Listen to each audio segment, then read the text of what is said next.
உங்க ரெக்கார்டிங்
மாமி ஆனந்தி ஒண்ணுமே கேட்கல எனக்கு.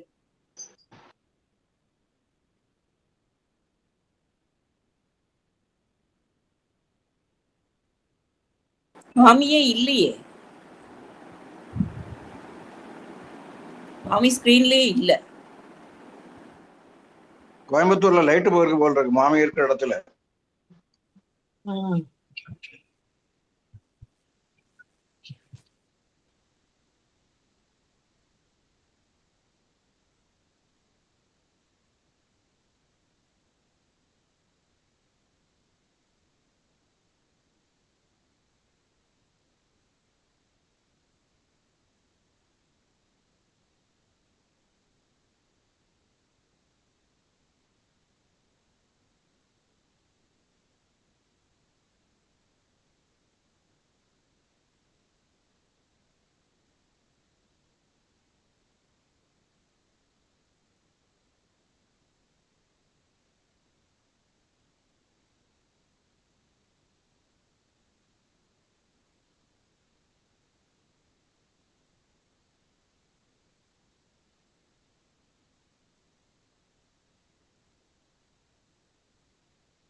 வாய்ஸ் மத்த ஆளுக்கெல்லாம் கேக்குறதா? எனக்கு வாய்ஸே வரலையே. இல்ல, மாமி மியூட்ல தான் இருக்காங்க. மாமிக்கு பவர் போயிருக்கான். மாமி இனிமேதான் வருவா. பவர் பவர் வந்துட்டு போயிட்டு இருக்குங்க. Okay, thanks for your reply. Okay, thanks for your reply.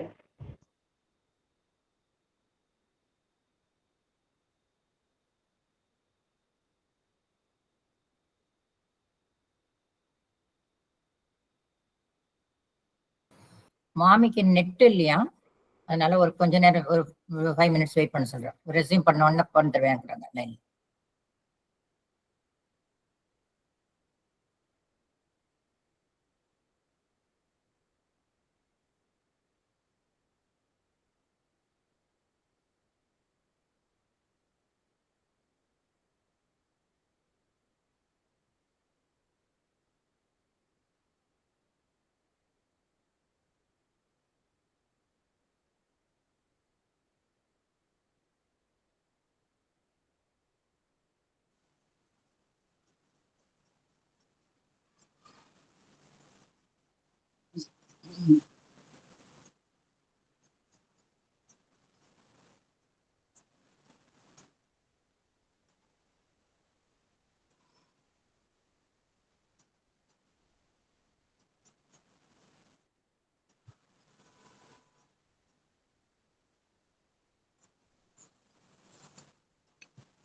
Drama ready.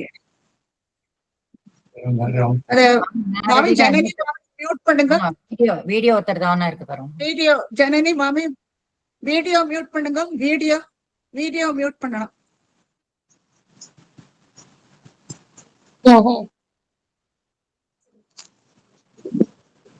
தெரியல.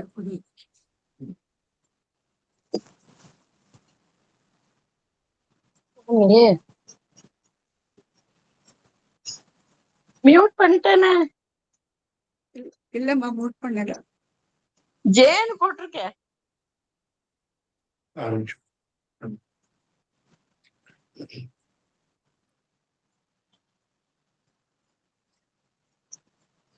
கிளியர் மியூட் பண்ணுங்க. மியூட் ஆடியோவா? வெயிட் கொஞ்சம் இருங்க. மாமி பேசிட்டே இருக்கேன். ஸ்டார்ட் பண்ணுங்க கிளாஸ். மியூட் பண்ணுங்க. நீங்க பண்ணிடுங்க. என்னால முடியாதுமா. இங்க எக்ஸிட் ஆயிடுங்க. இங்க பண்ண முடியாது. சரி ஓகே.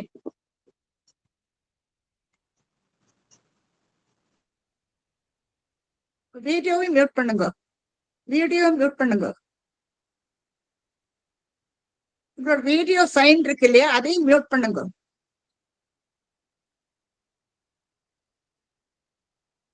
சரி, லேட்டா இருந்துப்பாமே. 4:40 ஆயிடுச்சு. ராஜேஸ்வரி மியூட் பண்ணுமா. Video is on. நிறைய பேரோட வீடியோ இஸ் ஆன்.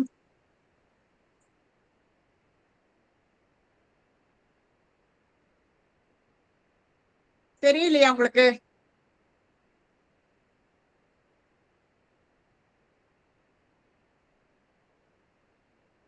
நீங்க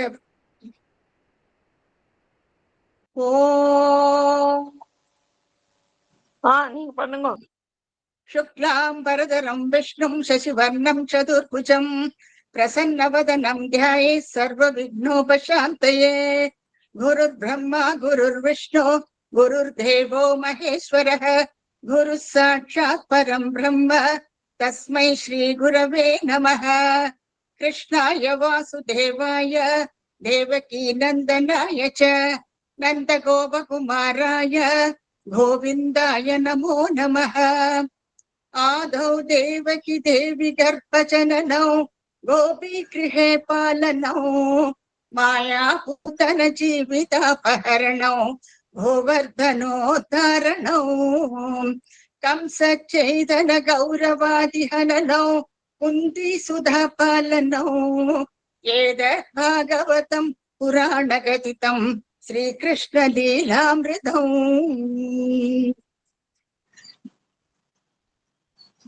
பிரகலாத சரித்திரம் பார்த்தோம் போன வாரம். பகவான் ஸ்தம்பத்திலிருந்து வெளியில வரார். பிரகலாதனுடைய அவனுடைய வாக்க மெய்ப்பிக்க வேண்டி அப்புறம் பிரம்மா ஹிரண்யகசிபுவுக்கு கொடுத்த அந்த வரம், சோ அதையும் மெய்ப்பிக்கணும். அதுக்கப்புறம் நாரதர் இந்திரனுக்கு கொடுத்த வாக்கு, அப்புறம் ஜெய விஜயர்களுக்கு பகவான் தான் கொடுத்த வாக்கு, அதுக்கப்புறம் பகவான் தன்னுடைய வாக்கையே மெய்ப்பிக்கணும், பிரகலாதனை ரட்சிக்கணும். சோ அதுக்கோசரம் அவர் அந்த ஸ்தம்பத்திலிருந்து வெளிப்படுறார். சோ முதல் ஸ்லோகத்துல பார்த்தோம், அந்த ஸ்தம்பத்திலிருந்து அவர் வெளிப்படும் பொழுது அந்த சத்தத்தை அதுக்கு முன்னால அவன் கேட்டுட்டு கூட இல்லையா, அவ்வளவு பயங்கரமான ஒரு சத்தம், உலகமே சுழல்றதுதான் அந்த சத்தத்துல. அப்போ பிரம்மா கூட தன்னுடைய ஆசனத்திலிருந்து நழுவி விடுறாராம், அப்பேற்பட்ட ஒரு சத்தம் அவர் அந்த ஸ்தம்பத்திலிருந்து வெளிப்படும் பொழுது. அப்புறம் அடுத்த ஸ்லோகத்துல நம்ம பாக்குறோம், பகவான் ஹிரண்யகசிபு இந்த பக்கம் அந்த பக்கம் எல்லாம் பாக்குறான். ஏன்னா அவருக்கு புரிய மாட்டேங்கிறது, எங்கே இருந்து இந்த சத்தம் வருது, என்ன வாக்கு நடக்கிறது, அவருடைய சித்தமே கலங்கி போயிருக்கு. அப்ப அந்த பக்கம் இந்த பக்கம் பார்க்கும் பொழுது ஒரு உருவம், அது மிருகமும் இல்லை, அது மனுஷனும் இல்லை, இப்பேற்பட்ட அது பயங்கரமான ஒரு உருவம் அந்த ஸ்தம்பத்திலிருந்து வெளிப்படுறது. அது பாக்குறதுக்கே அதிபயங்கரமா இருக்கு. அப்போ அவனுக்கு சித்தம் கலங்கி போயிடுறதான். அது பார்க்க பார்க்க பார்க்க அது அப்படியே பெருசா என்கிட்டே வருது அந்த ஸ்தம்பத்திலிருந்து. இந்த ஸ்தம்ப கர்ப்பம் இதை பத்தி எல்லாம் நான் அன்னைக்கு சொன்னேன். அடுத்த ஸ்லோகத்துல பகவான் ரொம்ப அழகா வர்ணிக்கிறார், தங்கத்தை உருக்கி விட்ட மாதிரி தேகமாவும் இருக்கு, அப்பேற்பட்ட தேகம் சிறந்து விளங்கட்டும்னு சொல்றார். அப்புறம் பெரிய குகை போன்ற அந்த வாய், சுழலுகின்ற கண்ணு, அந்த நாக்கு சுத்துறதா, 2 தெத்திப்பல் எல்லாமே அதிபயங்கரமா இருக்காம் பகவானுக்கு. தங்கத்தை உருக்கி விட்ட மாதிரி இருக்காம அவருடைய தேகம். அடுத்த ஸ்லோகத்துல என்ன சொல்றாருன்னா, அவர் பார்க்க பார்க்க எத்தனையோ கைகள் அவருக்கு. அதுதான் தோஷங்கிறார். 100க்கும் மேற்பட்ட கைகள். அந்த கைகள்ல இருந்து வர நகம், அந்த நகமே பாக்குறதுக்கு அவ்வளவு பயங்கரமா இருக்கான். அவரது அந்த சடா கேசரம், அந்த கேசரம் அது எப்படின்னா இந்த வானத்தை அப்படியே மறைக்கிறதா. அப்புறம் இவர் அந்த கர்ஜனை, அந்த கர்ஜிக்கும் பொழுது எப்படி இந்த உருண்டு ஓடும் இல்லையா வானத்துல மேகமூட்டங்கள், அந்த மாதிரி இருக்காம் அந்த சப்தம். ஏன்னா உருமின்றளவு அவர் வராரு உள்ள இருந்து. அந்த சமயத்துல அந்த சபையில இருக்கிறவ அத்தனை பேரும் இந்த பக்கம் அந்த பக்கமா ஓடுறாளாம். ஏன்னா அவளுக்கு ஒண்ணும் புரிய மாட்டேங்கிறது. ஏதோ ஒரு உருவம் அது பாட்டுக்கு வளர்ந்துட்டே இருக்கு. அதனுடைய போடுற அந்த சத்தம் வானத்துல இடி அடிக்கிற மாதிரி அது உருள்றது. அது சோ இந்த சப்தத்துல பார்க்கலாம் நீங்க. பயங்கரமா எல்லாரும் இந்த பக்கம் அந்த பக்கம் ஓட தொடங்கி விடுறா. ஆனா பட்டத்துல ரொம்ப அழகா சொல்றாரு இங்க, அது அப்பேற்பட்ட அந்த நரசிம்ம உருவத்தை நான் வணங்குகிறேன்னு சொல்றாரு அவர். அத ஹிரண்யகசிபு ஏதோ பார்த்து அப்படியே நின்னுட்டு இருக்கான் அவன். அவனுக்கு கொஞ்ச நேரத்துக்கு அவனோட சித்தமே கலங்கி போயிருக்கு அந்த சமயத்துல. அப்போ அவனுக்கு பகவானாக்கு அவனுக்கு தெரியலையேன்னு விட்டு ஆதங்கப்படுறார் பட்டத்திரிங்க. அடுத்து இவருடைய அந்த கைகள் இதெல்லாம் பார்த்த உடனே இவர் கண்டிப்பா விஷ்ணுவா தானே இருக்கும். அப்ப நான் இவர் ரெகுலர் தானே இல்லையா, சோ எந்த உருவத்துல வேணாலும் வரலாம். அவருடைய சகோதரனா வராக உருவம் எடுத்து அவர் பதம் பண்ணியிருக்கார். அப்போ அதனால எந்த உருவத்துல வேணாலும் வரலாம். கண்டிப்பா நூனம் விஷ்ணு அயம் அப்படின்னு ஹிரண்யகசிபு என்ன பண்றாங்கன்னா, சரி இனிமேல் நான் விடக்கூடாதுன்னு கண்டிப்பா அவர் வதம் பண்ணித்தான் ஆகணும்.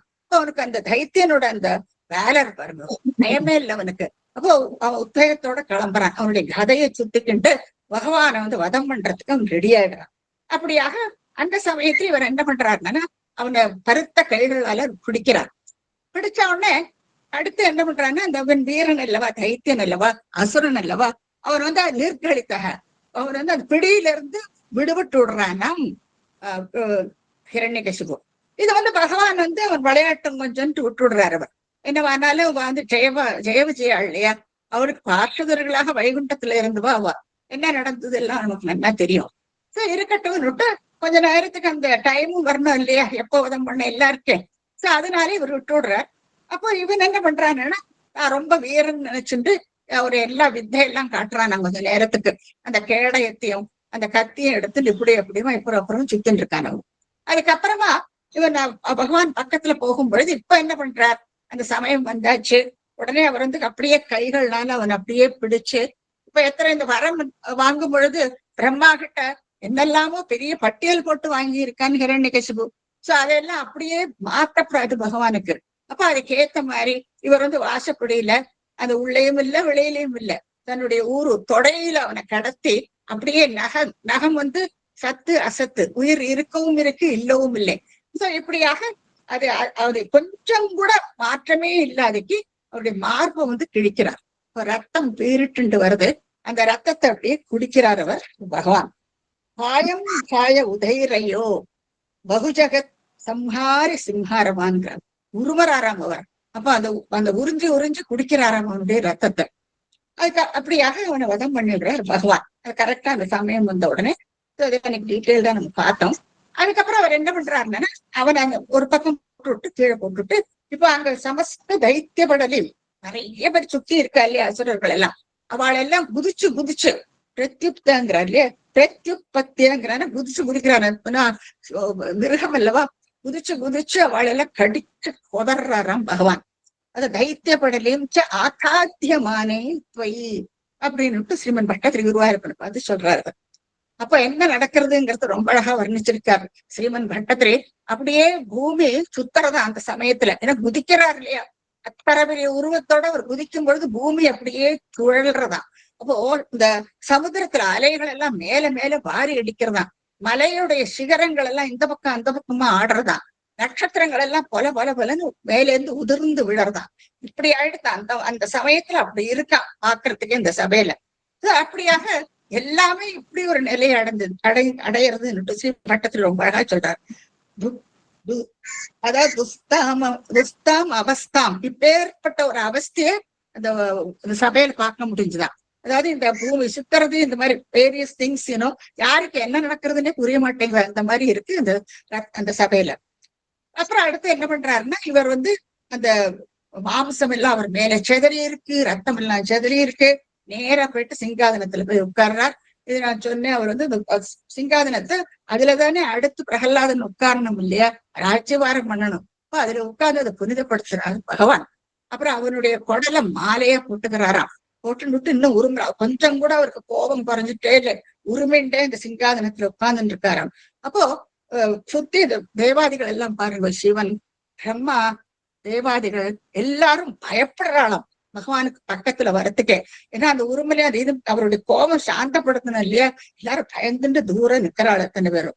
அதுக்கப்புறம் பிரம்மா என்ன பண்றாருன்னா, பாலகன் பிரகலாதன் அழகா குஞ்சு போல அங்க நின்று இருக்காரு இல்லையா, அவன் பயப்படுறதே ரெண்டு பேரும். அவன் பாட்டுக்கு பார்த்துட்டே இருக்கான். ஏன்னா அவன் தான் தைரியமா சொல்றான் இல்லையா, என்னுடைய அந்த பகவான், அது அந்த வைகுண்டன், அவனாலதான் உனக்கும் பலம் எனக்கும் பலம், உலகத்துக்கே அவனாலதான் பலம், அந்த தூண்லையும் இருக்கார் எல்லாம் சொல்றானே அவன். அப்பதானே அவன் எடுத்துன்னு அந்த ஸ்தம்பத்தை போயிட்டு முட்டியால குத்துறான் ஹிரண்யகசிபு. அப்ப அந்த அவனுடைய வாக்க மெய்ப்பிக்கணும் இல்லையா, அதுக்கொசரம் தானே அவர் ஸ்தம்பத்துல இருந்து வெளிவரார் அவர். இப்படி இதெல்லாம் நம்ம பார்த்தோம் இன்னைக்கு. அப்படியாக இந்த அவருடைய கோபத்துல பயந்துட்டு ஸ்ரீ மகாலட்சுமி கூட பயப்படுறாளாம் பக்கத்துல வரதுக்கு. அப்ப பிரம்மா பிரகலாதன் சொல்றாரா, நீ பக்கத்துல போய் அவருடைய காலில் விழு, அவர் சாந்தமாயிடுவார். பிரகலாதன் பகவானுக்கு பக்கத்துல அப்ப பயங்கிறார். கொஞ்சம் கூட பயமே இல்லாதைக்கு பகவானுடைய காலில் வணங்குறாராம் பிரகலாதன். அப்ப அவருக்கு ரொம்ப சாந்த மூர்த்தி ஆயிடுறார். அவர் காருண்ய பாராக்குலகன்னு சொல்றாரு. அப்புறம் அவருடைய தலைமையில அவர் சிரசு மேல தன்னுடைய கையை வச்சு அனுகிரகம் பண்றார். அந்த சமயத்துல பிரகலாதன் ஸ்துதிக்கிறான் பகவானன். அந்த பிரகலாத ஸ்துதியை பத்தி அன்னைக்கு பார்த்தோம். மார்க் பண்ணிக்கணும், பாகவதத்துல இருக்கு. அந்த ஆடியோ கேசட்டும் கொடுத்துருக்கேன். எப்போ உங்களுக்கு விருப்பம் இருக்கோ அப்பெல்லாம் நீங்க சொல்லலாம். இப்படியாக அவர் என்ன வரன் வேணாலும் நீ கேளுன்னு சொல்றார். ஆனா அவனுக்கு அகாமங்கிறார் கத்திரி. அவனுக்கு எந்த வரன் கேட்கறதுக்கும் அவனுக்கு இஷ்டம் இல்லையா. அப்பவும் என்ன பகவான் கோவிச்சுக்கிறவன்னுட்டு அவனுக்கு கேட்கறானே, எங்க அப்பாவுக்கு நல்ல கதையை கொடு, இத்தனை கொடுமைப்படுத்தினான அப்பா, ஆனா கேட்கறானே நல்ல கதையை கொடு. அப்போ அந்த கதையெல்லாம் அவர் சொல்றார். அவருடைய பாஷகர்கள் அல்லவா, ஜெய விஜயால் தானே இந்த மாதிரி அவளுக்கு ஒரு ஜென்மா. அதெல்லாம் அந்த சனகாதிகள்னால அந்த சாபத்தினால அவளுக்கு இப்படி அசுர ஜென்மாவை கழிக்க வேண்டிய நிலை வந்திருக்கு அவளுக்கு. அப்ப அவர் சொல்ற 21 தலைவர்களுக்கு அவருடைய பித்திருக்கள் எல்லாம் நல்லபடியா தான் இருப்பா அப்படின்னு அனுகிரகம் பண்றார். அது கூட உலகத்தையும் அனுகிரகம் பண்றார். இதை நம்ம என்ன தெரிஞ்சுக்கணும். பிரகலாதனை மட்டுமல்ல, அனுகிரகம் உலகத்தையே சேவமா இருக்கணும்னு அனுகிரகம் பண்றாராம் நரசிம்மூர்த்தி.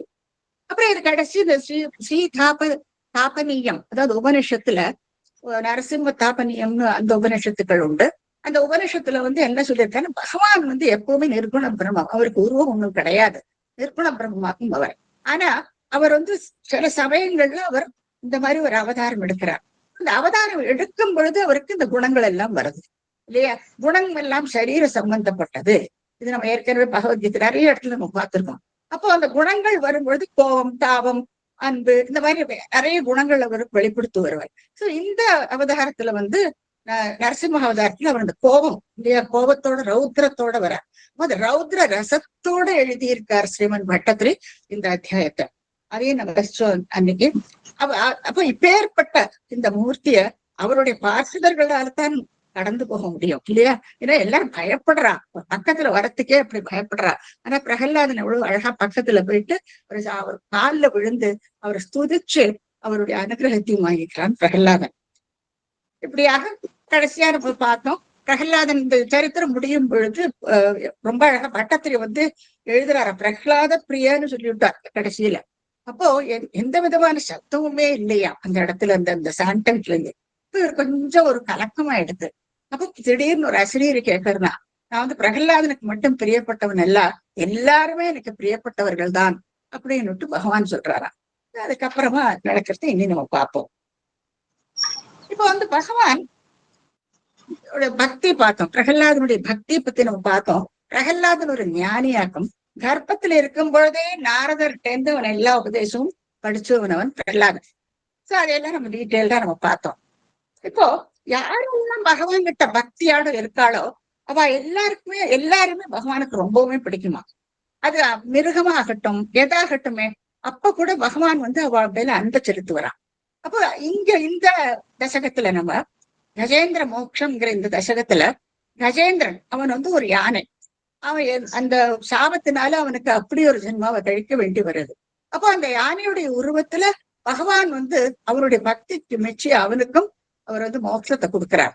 அது இது இந்த ஒரு பர்டிகுலர் அத்தியாயம் இந்த ஒரு தசகத்துல வந்து நிறைய மகத்துவங்கள் உண்டு. அதை நான் பின்னால உங்களுக்கு நான் சொல்றேன். இப்ப என்ன நடக்குதுன்னு பாப்போம். இப்ப ஆஸ் யூஸ்வல் சுக்கர் வந்து பரீட்சத்துக்கு சொல்லிண்டே வர்றார் இல்லையா, பாகவதத்துல இருக்கிற கதைகள் எல்லாம் அவர் சொல்லிட்டு வர்றார். அப்போ அடுத்ததாக இந்த ஒரு கதையை எடுத்து சொல்றாரு அவர். அப்போ இந்த விசேஷத்தை நம்ம இன்னைக்கு பார்ப்போம். இந்திரத்யும்ன பாண்டிய கண்டாதிராஜः त्वत्भक्तात्मा चन्दनात्रौ कदाचित् त्वत्सेवायां मग्नधीरारुलोके नैवागस्त्यं प्राप्तमादित्यकामौ. இந்திரத்யும்னன் இவன் வந்து பாண்டிய தேசத்து ஒரு எம்பரன் ஆதிராஜன்னு சொல்லியிருக்க இங்க சிறுவன் பட்டத்திரி. சோ எம்பரர் அவர். அப்ப அந்த சமயத்துல ராஜ்யபாரதி திராவிட நாடாக்கும் சவுத்துலேயாக்கும் இருக்கு. பாண்டிய தேசம் உங்களுக்கு தெரியணும்னா சோ அந்த தேசத்துக்கு இவர் வந்து எம்பரரா இருக்கிறார் இந்திரத்யும்னன். விஷ்ணு பக்தன் அவர். அப்ப அவர் வந்து என்ன நல்ல ராஜ்யபாரம் எல்லாம் பண்ணிட்டு அந்த வயசு காலத்துல என்ன பண்றாருன்னு, இனி இந்த போக விஷயங்கள் எல்லாம் நம்ம இருக்க வேண்டிய நெசசிட்டி இல்லை, தன்னுடைய குழந்தைகளுக்கு இந்த ராஜ்யபாரத்தெல்லாம் பார்த்துக்க சொல்லி கொடுத்துட்டு இவர் வந்து அந்த மலைய பர்வதத்துக்கு போயிட்டு அதுதான் இங்க சொல்றாரு. இந்திரத்யும்ன பாண்டிய கண்டாதி ராஜக ஆதிராஜக எம்பரர் துவத் பக்தாத்மா. அவர் வந்து விஷ்ணு பக்தனா. அதாவது பட்டத்திரி குருவாயூரப்பன் பார்த்து சொல்றது, அவரும் உங்களுடைய பக்தன். சந்தனாத்திரவு அப்படின்னு சொல்ற சந்தன காடாமது இந்த மலைய பர்வதத்துல அந்த சந்தன காட்டுல போய் நின்று அங்க தியானம் பண்றாராம். அப்போ ஏன்னா போறேன்னு இனி இத்தனை அனுபவிச்சாச்சு இல்லையா, அப்போ நான் எல்லாத்தையும் போகங்கள் எல்லாம் அனுபவிச்சாச்சுன்னா அதுக்கப்புறமா நம்ம என்ன பண்ணணும், பகவத் தியானத்துல நம்ம ஈடுபடணும். பகவத் தியானம் அதை பத்தி இவரும் கிருஷ்ண பரமாத்மா அர்ஜுனன் குட்டின்னு சொல்லியிருக்காரு இல்லையா, துக்காந்தம் நிகச்சதிங்கிறார். பூர்த்தியான ஸ்லோகம் வந்து நீங்க மார்க் பண்ணிக்கோ. அதாவது 18th சாப்டர்ல 35th ஸ்லோகம் 18/35 மார்க் பண்ணிக்கோ. சுகம் த்விதானியம் த்ரிவிதம் ஸ்ருணுமே பரதர்ஷப. நீ கேளுன்னு சொல்றாரு அர்ஜுனன் கிட்ட. 3 விதமாக்கும் சுகம். அபியாசாத் ரமதே யத்ர துக்காந்தம் ச நிகச்சதி. அபியாசத்தினாலங்கிற என்ன, அபியாசம்னா என்னங்க, அதாவது பகவத் தியானத்துல இருக்கிறதுங்கிறது அவ்வளவு ஈஸி இல்ல, ஏன்னா அதுக்கு அபியாசம் தேவைப்படுது. அப்போ இதுக்கு வரிசையா என்ன நிறைய ஸ்லோகங்கள் போகும். இது வந்து இந்த அபியாசம் பண்ணற சமயத்துல எப்பவுமே வந்து இது கொஞ்சம் கசப்பா தான் இருக்கு. இப்ப நம்ம மாத்திரை எல்லாம் எடுத்துக்கிறோம், மாத்திரை கசப்பா இருக்கு, ஆனா அது ரோகத்தை குணப்படுத்துறது இல்லையா. அப்போ அந்த அதை குணப்படுத்தும் போது நம்ம சந்தோஷப்படுறோம். அப்போ அந்த துக்கம் முதல்ல நீ அனுபவிச்சது கஷ்டம், அந்த கஷ்டம் அனுபவிச்சும் போது கசப்பான மருந்து எடுத்திருந்தாலும் அதனால நமக்கு சந்தோஷம் கிடைக்கிறது இல்லையா, நம்ம அதுல இருந்து விடுபட்டு வரணும். அதே மாதிரிதான் இந்த அபியாசத்துல ரமிச்சுட்டானா இந்த தியானம் பண்றதுல முதல்ல அது ரொம்ப கஷ்டமா தான் இருக்கும், கசப்பா தான் இருக்கும், கொஞ்சம் போர் அடிக்கிற மாதிரி இருக்கும், கான்சென்ட்ரேட் பண்ண முடியாது. ஏன்னா இந்திரியங்கள் எல்லாத்தையும் நம்ம கட்டுப்படுத்தணும் இல்லையா, இந்த போக விஷயங்கள் நம்ம அப்படியே சுருங்கி விடணும் அப்படியே. சோ இதெல்லாம் வந்து அப்படியே ஒரு 1 or 2 daysல நடக்கக்கூடிய காரியங்கள் ஒண்ணும் அல்ல. இது அபியாசா திறமத்தைங்கிற அபியாசம் பண்ணிதான் நம்ம தியானத்தை ஜெயிக்க முடியும். சோ அப்போ அதுக்கு இவர் வந்து மலைய பர்வதத்துக்கு போயிடுறாரு. ஏன்னா ராஜ்யபாரத்துல இருக்கும்போது ரொம்ப கஷ்டம் இல்லையா, அப்போ தனியா அங்க போய் உட்கார்ந்துட்டு தியானம் பண்றது நல்லது. அப்போ அங்க போய் உட்கார்ந்துட்டு ஒரு தியானம் பண்ணி எப்படியானு இந்த ஸ்லோகத்துல என்ன சொல்றாரு பகவான், துக்காந்தம் கடைசியில என்ன, இந்த துக்கத்துக்கு கடைசியா அபியாசா திரமத்தே அபியாசம் பண்ணி கடைசியில வந்து அது அந்தத்துல நமக்கு வந்து அது அந்த துக்கம் போயிடுறது. அப்போ அந்த பரம ஆனந்தத்தை ரசிக்கிறோம். இது வந்து வரிசையா அந்த ஸ்லோகங்கள் வரும் 18th சாப்டர்ல 35-36 வரும். நீங்க படிச்சு பார்த்துக்கோங்க, இப்பதான் நம்ம முடிச்சிருக்கோம். சோ உங்களுக்கு ஞாபகம் இருக்கு. சோ அப்படியாக இவரும் என்ன பண்றாருன்னா தியானத்துல மூழ்கி போயிடுறாரு.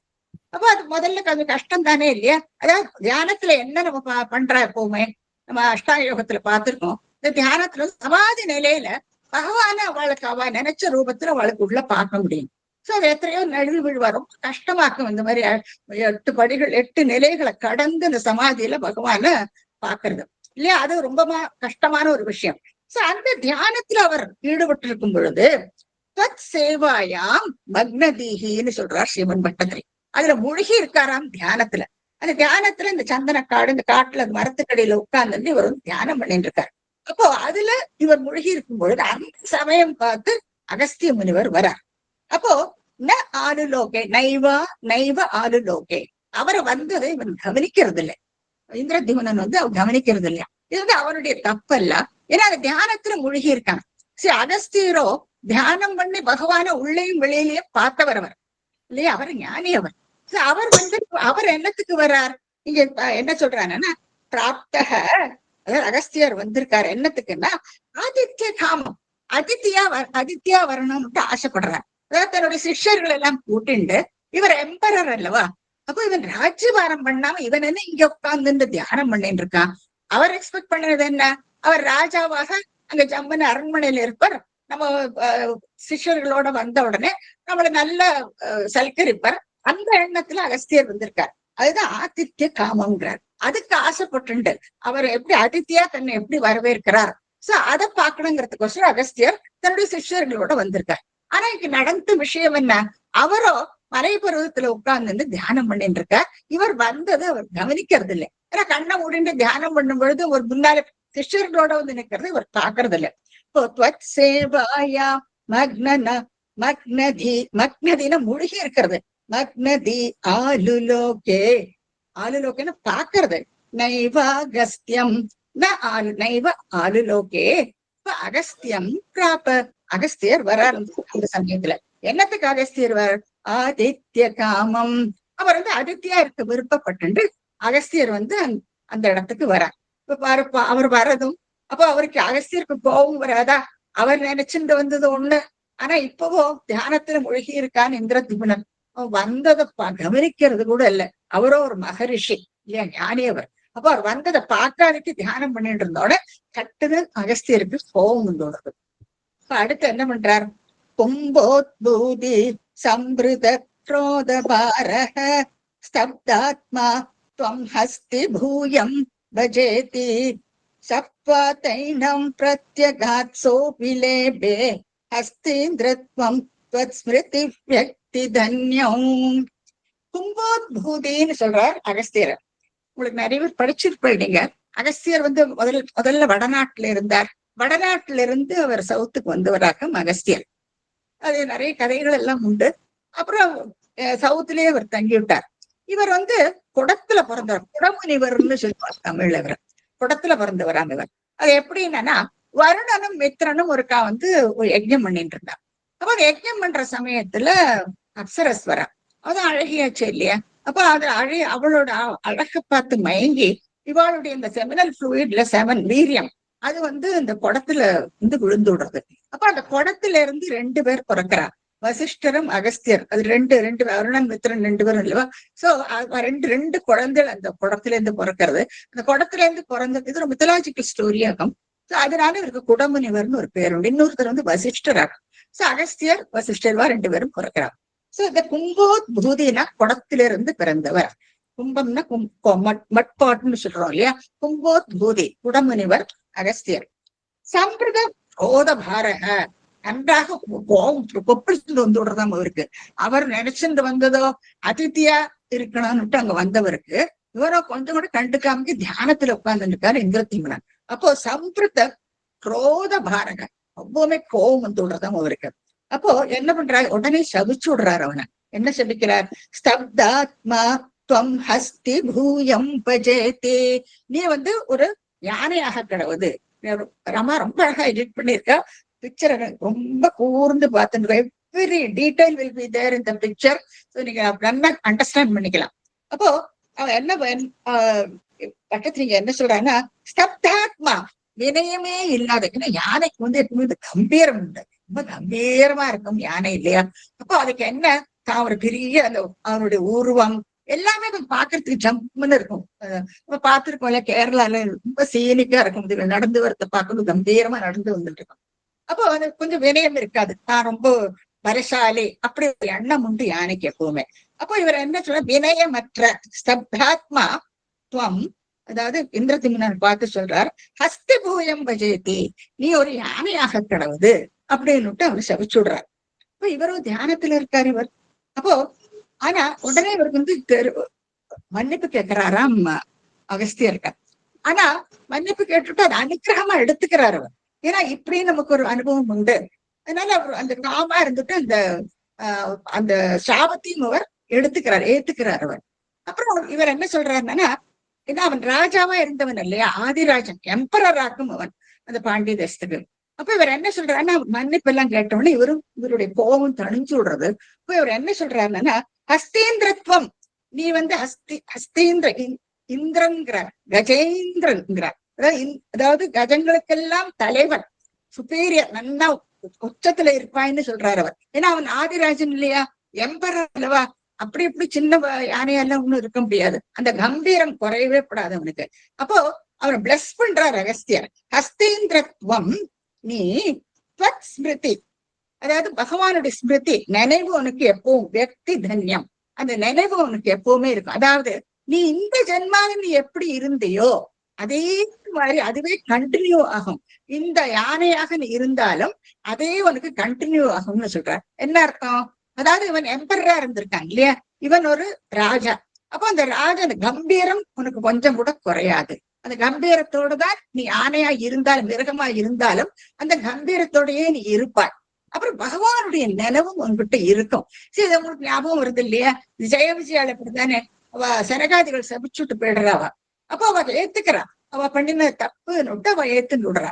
ஆனா என்ன, அவ பகவான்கிட்ட உடனே சொல்றாவா, எங்களுக்கு எப்பவுமே அவருடைய நினைவு எப்பவுமே எங்கள்கிட்ட தங்கி இருக்கணும், அந்த நினைவு கொஞ்சம் கூட தப்பி போகாது. அப்புறம் எங்களுடைய வதம் உங்களுடைய கையில தான், நீங்க தான் என்ன வதவும் பண்ணணும்ட்டு அப்படின்ட்டு பகவான்கிட்ட இருந்து வாக்கு வேண்டவா வைகுண்டத்துல இருந்து பூலோகத்துக்கு வந்து விடுறா ரெண்டு பேரும். அதே மாதிரி இங்க இவர் மன்னிப்பு கேட்டுட்டு இவர் என்ன பண்றாரு, சரி அதுவும் ஒரு அனுகிரகமா எடுத்துக்கிறார். இப்படியும் ஏன்னா இது இதே தன்மை பகவான் தியானம் பண்ணிட்டு இதே மாதிரி இந்த ஸ்டேட்டஸோடயே அவருக்கு யாரையாவும் இருக்க முடியும் அவருக்கு. அந்த மாதிரிதானே அவர் சொல்றாரு இல்லையா, ஹஸ்தீந்திரத்வம் துவத் ஸ்மிருதி, துவத் ஸ்மிருதி, குருவாயூரப்பனை பார்த்து வட்டத்தில் சொல்றாரு, உங்களுடைய ஞாபகம், துவத் ஸ்மிருதி வியக்தி தன்யம், எப்போ மேன்மையோட நல்ல சிறப்போட அப்படிதான் இருப்பன். சோ இது கண்டினியூ ஆகும் உன்னுடைய இந்த யானையுடைய ஜென்மாலயம் அப்படின்ட்டு அவர் பாட்டுக்கு போயிடுறார். அகஸ்தியர் திரும்பி போயிடுறார். அடுத்து என்ன ஆகுதுன்னா, துக்தாம்போதே மத்திய பாஜித்ரிகூடே கிரீடஞ்சைலே யூத போயம் வசாபிஹி சர்வாஞ்சந்தூன் அத்யவர்த்திஷ்ட சக்தியா த்வத்பக்தானாம் புத்ரனோத்கர்ஷ்டலாபஹ. எவ்வளவு அழகான இடம் பாரு. அது துக்தாம் போஜே, துக்தம் பாடு, க்ஷீரம், க்ஷீர சமுத்திரம், பார்க்கடலாம் அங்கேயாக்கும் பிறக்கிறார். அப்போ பகவானுடைய அனுகிரகம், அதாவது நீ எப்படி இருந்தியோ அதே ஒரு கண்டினியூ ஆகுன்னு சொல்லிட்டு போயிருக்காரு அகஸ்தியர். அப்போ எந்த இடத்துல ஜனிக்கிறார் பாருங்க. இப்போ இந்த ஜனிக்கிற இடம் கூட அவ்வளவு அழகா இருக்கு. துக்தாம் போது, அம்புதம்னா சமுத்திரம். சோ பார்க்கடலுக்கு மத்தியில அந்த திரிகூட மலை, 3 சிகரங்கள் உண்டாம் அந்த மலைக்கு. இதெல்லாம் நீங்க பார்த்திருக்கலாம், கைலாசம் எல்லாம் அந்த ஸ்னோ கிளாட் மவுண்டன் எல்லாம் எப்போ இந்த சூரியன் படும் பொழுது தகதகன்னு தங்கம் மாதிரி ஜொலிக்கும். இப்ப அந்த மாதிரி இந்த மவுண்டன் டாப் சொல்றோம், சிகரங்கள் இருக்கு இல்லையா, இந்த சிகரங்கள் எல்லாம் ஜொலிக்குமா.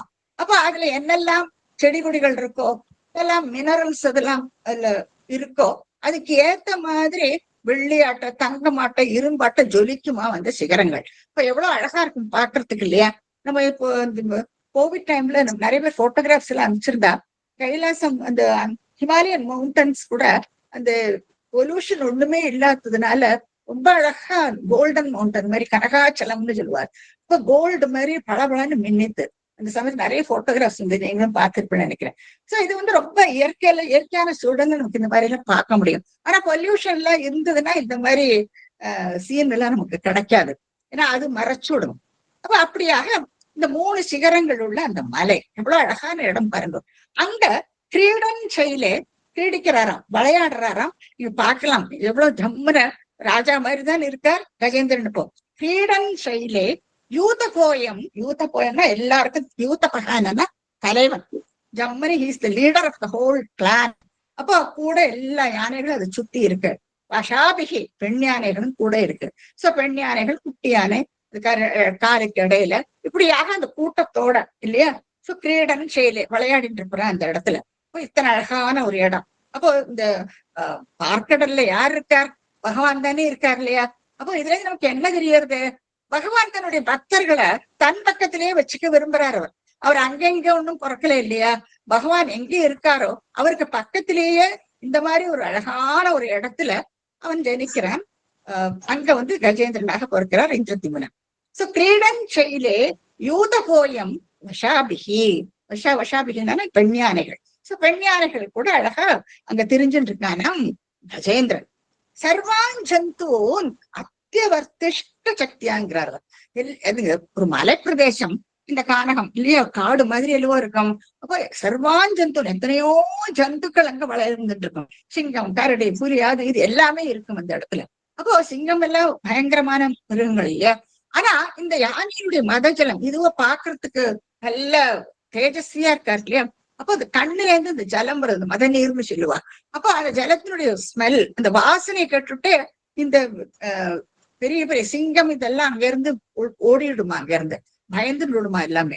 சோ அதனாலதான் இங்க சொல்றார் சர்வான் ஜந்தும், எல்லா ஜந்துக்களையும் விட அத்தியவர்த்திஷ்ட சக்தியா, அதிகமான சக்தியாம் கஜேந்திரனுக்கு. அப்ப இதனால சக்தி குறைந்த ஜந்துக்களும் இருக்கும் இல்லையா. அதுகளெல்லாம் ஃப்ரீயா அங்க சுத்தின்னு இருக்கும் அவங்க. ஏன்னா அதுகளுக்கு இப்ப பயம் இல்லை. சிங்கம், கரடி, புலி ஏதாவது கடிச்சு கொண்டு விடுங்கிற பயம் இல்லையா. அதுகளும் ஃப்ரீயா அங்க வளைய வந்துட்டு இருக்குமா. சோ அப்பேற்பட்ட ஒரு அழகான ஸ்தலம் அந்த இடம். அந்த 3 சிகரங்கள் அது வந்து அந்த பார்க்கடலுக்கு மத்தியில இருக்கு. அந்த இடத்துல இவ எல்லாருமா விளையாடிட்டு இருக்கா. சோ பகவான் வந்து பக்தர்களை எப்பவும் தன் பக்கத்திலே இருக்கிறதுக்கு விரும்புறார். அதுதான் கடைசியில ஸ்ரீமன் பட்டத்துல என்ன சொல்றார்? புத்திர உத்கர்ஷலாபக உத்கர்ஷலாபகங்கிறார். அதாவது உன்னுடைய பக்தர்களுக்கு உன்னுடைய பக்தர்களுக்கு எங்க போனாலும் சிறப்பு தானே, எங்க போனாலும் வஜம்னுதான் இருப்பா அப்படின்ற ஆதங்கத்தோட சொல்ற மாதிரி இருக்கு இல்லையா நமக்கு ஸ்ரீமன் பட்டத்திரி. இப்ப ஏன்னா அவரோ பாவத்தை அப்படி ஒரு வரியோட அங்க உட்கார்ந்து எழுதின்னு இருக்கார். அவருக்கோ தன்னுடைய இந்த வரியில் இருந்து எப்படியானது விடுதலை கிடைச்சா போரும்னு இருக்கு அவருக்கு. அப்போ அவரும் ஒரு பக்தன் தானே, நானும் ஒரு பக்தன் தானே. எப்படி பகவான் பக்தர்களை எல்லாம் தம் பக்கத்துல வச்சுட்டு இருக்கார், அந்த மாதிரி அவரும் நானும் ஒரு பக்தன் தானே. அப்ப எனக்கும் கூட நீ ரட்சிக்கலாமேங்கிற மாதிரி இருக்கு அவர் சொல்றது. அதுதான் இங்க சொல்றார் புத்திர உத்கர்ஷலாபாத்ங்கிறார். அவளுக்கு எங்க போனாதான் அவளுக்கு எல்லாரும் வரவேற்பா, எல்லாம் நல்லதாத்தான் நடக்கும் உன்னுடைய பக்தர்களுக்கு. இப்ப என்ன எனக்கும் நல்லது நடக்கும் கூட இது மனசுல தேத்திக்கிறார் ஸ்ரீமன் பட்டத்திரி. அடுத்து என்ன இருக்குன்னா ஸ்வேனஸ்தேம்னா திவ்ய தேகத்வ சக்தியா சோயம் கேதான பிரஜானன் கதாச்சித் சைல பிராந்தே தர்மதாந்த சரஸ்யாம் யூதை சார்தம் பிரணுன்னோ விரேமே. ஸ்வேன இயற்கையாகவே யானைகளுக்கு நல்ல பலம், வீரியம் ஜாஸ்தி. ஸ்தேம்னா பலம். ஸ்வதேவர்களுக்கு பலம் ஜாஸ்தி யானைகளுக்கு. ஸ்வேன ஸ்தேம்னா திவ்ய தேகத்வ சக்தியா, நல்ல திவ்யமான தேகம் கஜேந்திரனுக்கு. திவ்ய தேகத்வ சக்தியா, அந்த பலத்தினால ச அயம் அந்த கஜேந்திரன், சோயம் அது பிரிச்சு ச அயம் அந்த கஜேந்திரன் கேதான்னா எந்த விதமான துக்கங்களையும் அப்ரஜானன் அவன் அனுபவிக்கவே இல்லையா. அதாவது துக்கம்னா என்னன்னே தெரியாது கஜேந்திரனுக்கு. ஏன்னா இருக்கிற இடமும் அப்பேற்பட்ட ஒரு இடம். அது பாட்டுக்கு ஜம்முன்னு சுத்தி உள்ள அந்த யானை கூட்டத்தோட தெரிஞ்சுட்டு இருக்காங்க. அப்போ கேதான் அப்ரஜானன்னு சொல்றார் ஸ்ரீமன் பட்டத்திரிங்க. அது கொஞ்சம் கூட துக்கம்ங்கிறது அந்த நினைவே இல்லையா யானைக்கு. கேதான் அப்ரஜானன். அப்போ கதாச்சித்து ஒரு சமயத்துல என்ன இருந்ததுன்னா சைல பிராந்தம் இந்த மலைகள் இருக்கிற அந்த இடத்துல சைல பிராந்தே கர்மதாந்தக. ஜெனரலா வந்து மலைகள் சுத்தி இருந்ததுன்னா இந்த சூரியன் வெளிச்சம் அந்த மலையில பட்டுதுன்னு வச்சுக்கோங்க, அந்த மலையிலேயே ரிஃப்ளெக்ட் ஆகும். இப்ப ரிஃப்ளெக்ட் ஆகும் பொழுது அந்த இடம் ரொம்ப சூடு ஜாஸ்தியா இருக்கும் அந்த இடத்துல எல்லாம். இது நீங்க நான் எங்கேயுமே பார்க்கலாம். அங்க நீர்நிலைகள் இருந்தா கூட சம்மர்னு வரும்பொழுது அங்க வந்து அது ரிஃப்ளெக்ஷன்னால, அதாவது ஒரு மலையில இருந்து இன்னொரு மலை, ஒரு சிகரத்துல இன்னொரு சிகரத்துல இருந்து அது ரிஃப்ளெக்ட் ஆகிட்டே இருக்கும் இல்லையா? அப்போ அந்த heat will get accumulated in that region. இப்போ ரொம்பவுமே சூடு ஜாஸ்தியா இருக்கும். அப்போ இங்க என்ன சொல்றாங்கன்னா, சைல பிராந்தே தர்மதாந்தக, ரொம்பவுமே சூடு ஜாஸ்தியா இருந்துதான் அந்த மலைப்பிரதேசத்துக்குள்ள. அப்போ இவர் என்ன பண்றாரு, சரஸ்யாம், ஏதோ நதி தீரம் பக்கத்துல நதிகள் எல்லாம் ஓடிட்டு இருக்கும் இல்லையா, நல்ல நீர்நிலைகள் எல்லாம் இருக்கும். அப்ப சரஸ்யாம், அந்த நீர்நிலைக்கு யூதை சார்த்தம், இவன் தன்னுடைய கூட்டங்கள் பரிவாரங்கள் இருக்கு இல்லையா, இந்த பரிவாரங்களோட ரொம்ப தாகம் எடுக்கிறது. அப்ப அந்த பரிவாரங்களோட யூதை சார்த்தம் பிரணோபிரேமேங்கிறார். பிரணோமேங்கிறா ஸ்ரீமன் ரெட்டத்திரிங்க. எல்லாமே உன்னுடைய பிரேரணையில தானே நடக்கிறது. இப்ப பாருங்க, இதுக்கு ஏதோ விமோசனம் கிடைக்கணும் இல்லையா? அப்போ இத்தனை நாளைக்கு அது பாட்டு சுகமா தெரிஞ்சுட்டு இருக்கு அந்த இடத்துல. அப்ப சரி, பகவானுடைய இந்த பிரேரணை, அந்த ஒரு பர்டிகுலர் சீசன்ல பயங்கர சூடு, நல்ல வேனற்காலம், தாகம் எடுக்கிறது. அப்ப அதை தாகம் எடுத்த உடனே என்ன பண்றதுன்னா, எல்லா தன்னுடைய உதை சார்ந்தம் தன்னுடைய பரிவாரங்களோட அந்த அழகான அந்த சரசு, இவ்வளவு அழகா இருக்கு பாருங்க அந்த சரசு, தாமரை தடாகம். அது அந்த தாமரை தடாகத்துல அந்த நீர்நிலையில அது வந்து ஜலத்தை குடிக்கிறதுக்கோசரம் இதுகள் எல்லாமா வருது. யூதை சார்த்தம் பிரணுன்னோபிரேமே. அப்படியாக அங்க வந்து ரமிச்சுட்டு ரொம்ப குஷியா ஜலத்தை எடுத்து வாரி வாரி, நீங்க பார்த்திருக்கீங்க இல்லையா, ஜலத்தை எல்லாம் எடுத்து மேல எடுத்து விட்டுக்கணும். கூலா இருக்கும் இல்லையா, யானைகள் விளையாடுறது பாக்குறதுக்கு ரொம்ப நல்லா இருக்கும். இந்த குட்டி யானைகள் எல்லாமே குஷியா அந்த ப்ரொடெக்டடா அந்த ஒரு இடத்துல எல்லாம் கூட்டமா நின்றுட்டு நீங்க பார்க்கலாம். அந்த பெரியார் ரிவர் கிட்ட அந்த தேக்கடிங்கிற ஒரு இடத்துல இந்த மாதிரி நீங்க பார்க்கலாம். ரெண்டு பக்கம் வனாந்திர பிரதேசமா இருக்கும். இப்ப எப்படி இருக்கும், நாங்கெல்லாம் போயிருக்கோங்க. அப்போ அதுல இந்த லான்ச்ல போனோம்னா போட் இருக்கும், நிறைய கூட்டின்னு போவா. அப்ப அந்தந்த இடத்துல இந்த கூட்டங்கள் வரும், இந்த ஆன கூட்டங்கள் எல்லாம் வரும். அப்போ அது வந்ததுன்னா கரெக்டா அந்த நீர்நிலைக்கு வரும். எல்லாம் மண்ணை வாரி போட்டுக்கவும் ஜலத்தை வாரி போட்டு ரொம்ப அழகா இருக்கும். கூட்டம் கூட்டம் கூட்டமா வந்து அங்க நின்று அதுக்கப்புறம் எல்லாம் திரும்பியும் போயிடும். அப்போ அந்த ஒரு யானை அந்த லீடர் இருக்கும் இல்லையா, அது அப்படியே ஒரு எல்லா ஒரு சவுண்டு கொடுக்கும், உடனே எல்லாம் அழகா திரும்பி போகும். அந்த சமயத்துல அந்த போட்டை அங்க நிறுத்திடுவா, பார்க்கலாம். ரொம்ப அழகான ஒரு சீன் பார்க்கலாம் இந்த மாதிரி இடத்துல எல்லாம் நீங்க போனீங்க. சோ அப்படியாக பகவானுடைய பிரேரணையில தான் அது நடக்கிறது இல்லையா. அதுதான் யூதை சார்த்தம் பிரணுன்னோபிரேமே. அடுத்து என்ன ஆகுதுன்னா, பூஹூஸ்தாவத் தேவலஸ்யாபிஷாபாத் கிராஹீபூத தஜ்ஜலே வர்த்தமானஹ ஜக்ராஹைனம் ஹஸ்தினம் பாததேஷே சாந்தியர்த்தம் ஹி ஸ்ராந்தி தோசி ஸ்வகானாம். இப்ப அந்த நீர்நிலையில என்ன நடக்குதுன்னா, ஒரு சமயத்துல ஹூஹூங்கிற ஒரு கந்தர்வன், பேர் இல்லாம ஹூஹூன்னு பேர் அவனுக்கு, அந்த கந்தர்வனுக்கு. அந்த கந்தர்வன் என்ன பண்றான்னா, அந்த பெண்களுடைய அந்த சொர்க்கலோகத்தின் பெண் ரொம்ப அழகா இருப்பாரு, அவள் கூட கிரீடிச்சுட்டு இருக்கான், ஜலக்கிரீடையில மூழ்கி இருக்கான் அந்த சமயத்துல. அப்ப அந்த சமயத்துல தேவல ரிஷி, தேவலர்ன்ற ஒரு ரிஷி வந்து அந்த இடத்துக்கு வர்றார். அவர் வந்துட்டு அந்த ஸ்நானம் பண்றதுக்கோசரம் அந்த அதே ஜலத்துக்குள்ள ஸ்நானம் பண்றதுக்கோசரம் இறங்குறாரு அவர். அப்போ இவன் வந்து விளையாட்டா இந்த கந்தர்வன் என்ன பண்றான்னா, அவருடைய காலை போய் கட்டின்னு விடுறானா அந்த ஜலத்துல. அப்போ ரிஷி அல்லவா பின்னாலேந்து போயிட்டு நீஞ்சுட்டே இருந்தவன் பின்னாலேந்து போயிட்டு கபக்குன்னு காலை பிடிச்சு விடுறான். காலை பிடிச்சோடனே இவருக்கு கோவம் வந்து விடுறது. திரும்பி பார்த்தா எனக்கு அந்த கோவம் வந்து விடுறது இருக்கு. அப்போ அவனை சபிச்சு விடுறாரு. அவர் என்ன சபிக்கிறாருன்னா, நீ என் காலை வந்து கவ்வினா இல்ல, காலை வந்து இப்படி சுத்தி பிடிச்சுட்டா இல்லையா, சோ அதனால நீ வந்து கிராஹி பூத்தக, நீ வந்து ஒரு முதலையாக கிடவது அப்படின்னு சபிச்சு விடுறான். கிராஹி பூத்தகன்னா நக்கரம், இதெல்லாம் முதலே அந்த ஜலஜந்துக்கள். இது சோ முதலையுடைய ஹேபிட் என்னன்னா, எப்பவுமே வாய் பெருசா அப்படியே கட்டுன்னு கவ்விடும் முதல்ல. அது அந்த முதலையோட பிடியில இருந்து நம்மளால தப்பிக்கவே முடியாது. அப்ப அப்படியாக இவர் வந்து அந்த கந்தர்வனை சபிச்சு விடுறாரு. அப்ப அந்த சாபத்தினால அது ஒரு முதலை ஆயிடுறது பாருங்க இல்லையா. அந்த கந்தர்வனுக்கு இப்படி ஒரு அவஸ்தை இப்போ. அப்ப என்ன ஆறுது, அப்போ இவர் கேட்கிறான், இது சாப விமோச்சனம் எப்படி, என்ன வாக்கணும், எத்தனை நாளைக்கு இப்படி இருக்கிறது இல்லையா, கந்தர்வன் இல்லவா அவன். அப்ப நான் என்ன பண்றதுன்ற மன்னிப்பு கேட்கிறான்னு விட்டேன். அப்போ ஒரு தேவலர் என்ன சொல்றாருன்னா, நீ வந்து இந்த ஒரு யானை வரும், கஜேந்திரன் வருவன், அவனுக்கும் இந்த மாதிரி சாபம் உண்டு. அவனை வந்து ரட்சிக்கிறதுக்கோசரம் ஸ்ரீமன் நாராயணன் ஹரிநாராயணன் இங்க வருவார். அந்த சமயத்துலதான் உனக்கு மோட்சம் கிடைக்கும். சரி, நீ அவரை பிடிச்சு விடு. அவனும் ஒரு பக்தன் தான், விஷ்ணு பக்தன் தான் அவனும். அப்போ இவாளும் எல்லா பக்தர்கள் தானே இல்லையா? சோ அவனுக்கு ஒரு சாபத்தினால அவன் ஒரு யானையா இருப்பான். அப்ப அந்த கஜேந்திரன் அந்த சமயத்துல இங்க வரும் பொழுது அவனுடைய காலை நீ கெட்டியா புடிச்சுன்னு, அந்த பக்தனுடைய காலை நீ கெட்டியா புடிச்சுன்னு, அப்போ உனக்கு சாப விமோசனம் கிடைக்கும் அப்படின்னு அந்த கந்தர்வன்ட்ட சொல்லிட்டு அவர் போயிடுறார் தேவல ரிஷி. அப்ப என்ன, இந்த முதலையா பாவம் இந்த ஜலத்துக்குள்ள காத்துன்னு இருக்கானா முதலை. அப்ப அந்த சமயம் பார்த்து தாகம் எடுத்துட்டு எல்லாம் பகவானுடைய பிரேரணையில நடக்கிறது பாருங்க. அப்ப தாகம் எடுக்கிறது. அப்ப அந்த கூட்டங்களோட இப்போ அதே சரசுக்கு கஜேந்திரனும் அந்த மத்த யானை கூட்டங்கள் எல்லாமே வந்து ஜலம் குடிச்சுட்டு இருக்கு. அப்போ அந்த சமயம் பார்த்து இப்ப என்ன இருக்கு பாருங்க, டக்குன்னு ஜக்ரஹைனம் நமக்குன்னு பிடிச்சுடுறது காலை பாருங்க, வலது கால டக்குன்னு அந்த முதலே வாய் பெருசா இருக்கும், ஒரு சைட்ல இருந்து இன்னொரு சைடு வரைக்கும் வாய் பெருசா இருக்கும். அப்ப அந்த வாயால அப்படியே கவ்வி விடுறது அந்த காலை. ஜக்ரஹைனம் ஹஸ்தினம் பாததேஷே, பாதத்துல மத்த யாரையும் பாக்குறது நேரம் அந்த கஜேந்திரனை பிடிச்சு ஒரு காலை.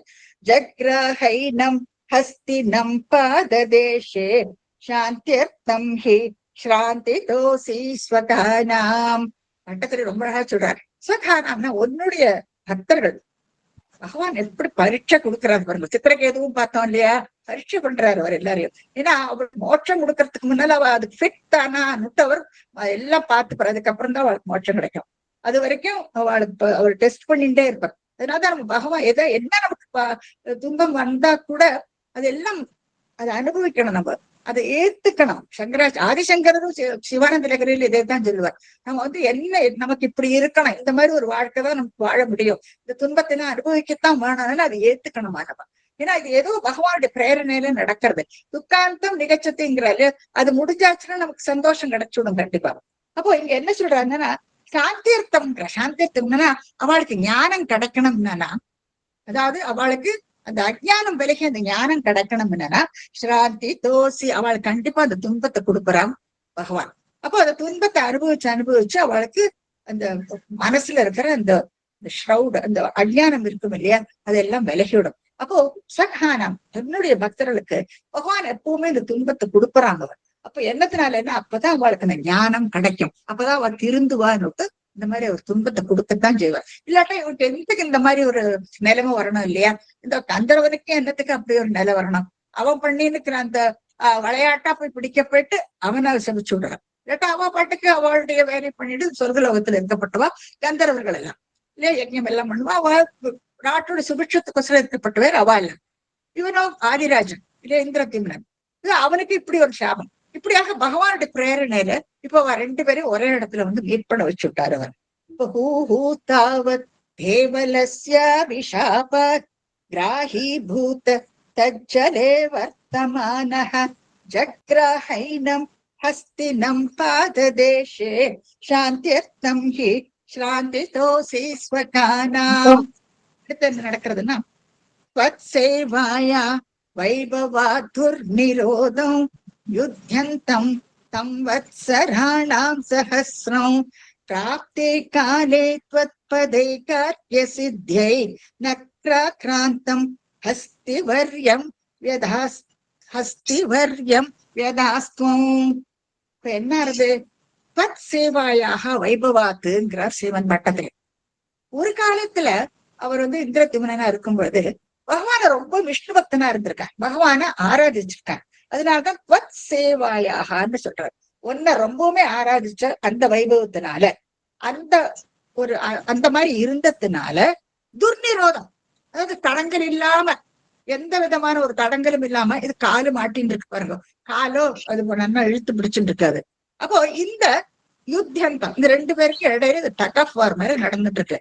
வத்சராணாம் சஹஸ்ரம், ஒரு 1000 வருஷம் காலம் இது நிறைச்சுட்டு இருக்கா. அது மாதிரி காலை விடுவிக்கவே முடியல. இது ஒரு பக்கம் இழுக்கிறது, ஆனா முதல்ல விட மாட்டேன். ஏன்னா முதலைக்கு சாபத்துக்கு இருந்து எப்படியாவது விமோசனம் இருக்கணும், விட்டா போச்சு கஜேந்திரன் ஓடி போயிடுவார் இல்லையா. அப்போ விடக்கூடாது, நல்லா இழுக்க பிடிச்சிருந்தாச்சு காலை. அப்ப காலை பிடிச்சிருந்தாச்சு. சோ யுத்தந்தம், இந்த யுத்தம் வத்சராணாம் 1000 வருஷ காலம், சஹசிரம் வருஷ வத்சரானம்னா 1000 வருஷ காலம் நீடிக்கிறதா. இப்ப பிராப்தே காலே, எல்லாத்துக்கும் ஒரு காலம் வச்சிருக்காரு பகவான். அது வரைக்கும் அவ கர்ம வினையிலேயே அனுபவிச்சுதான் ஆகணும்.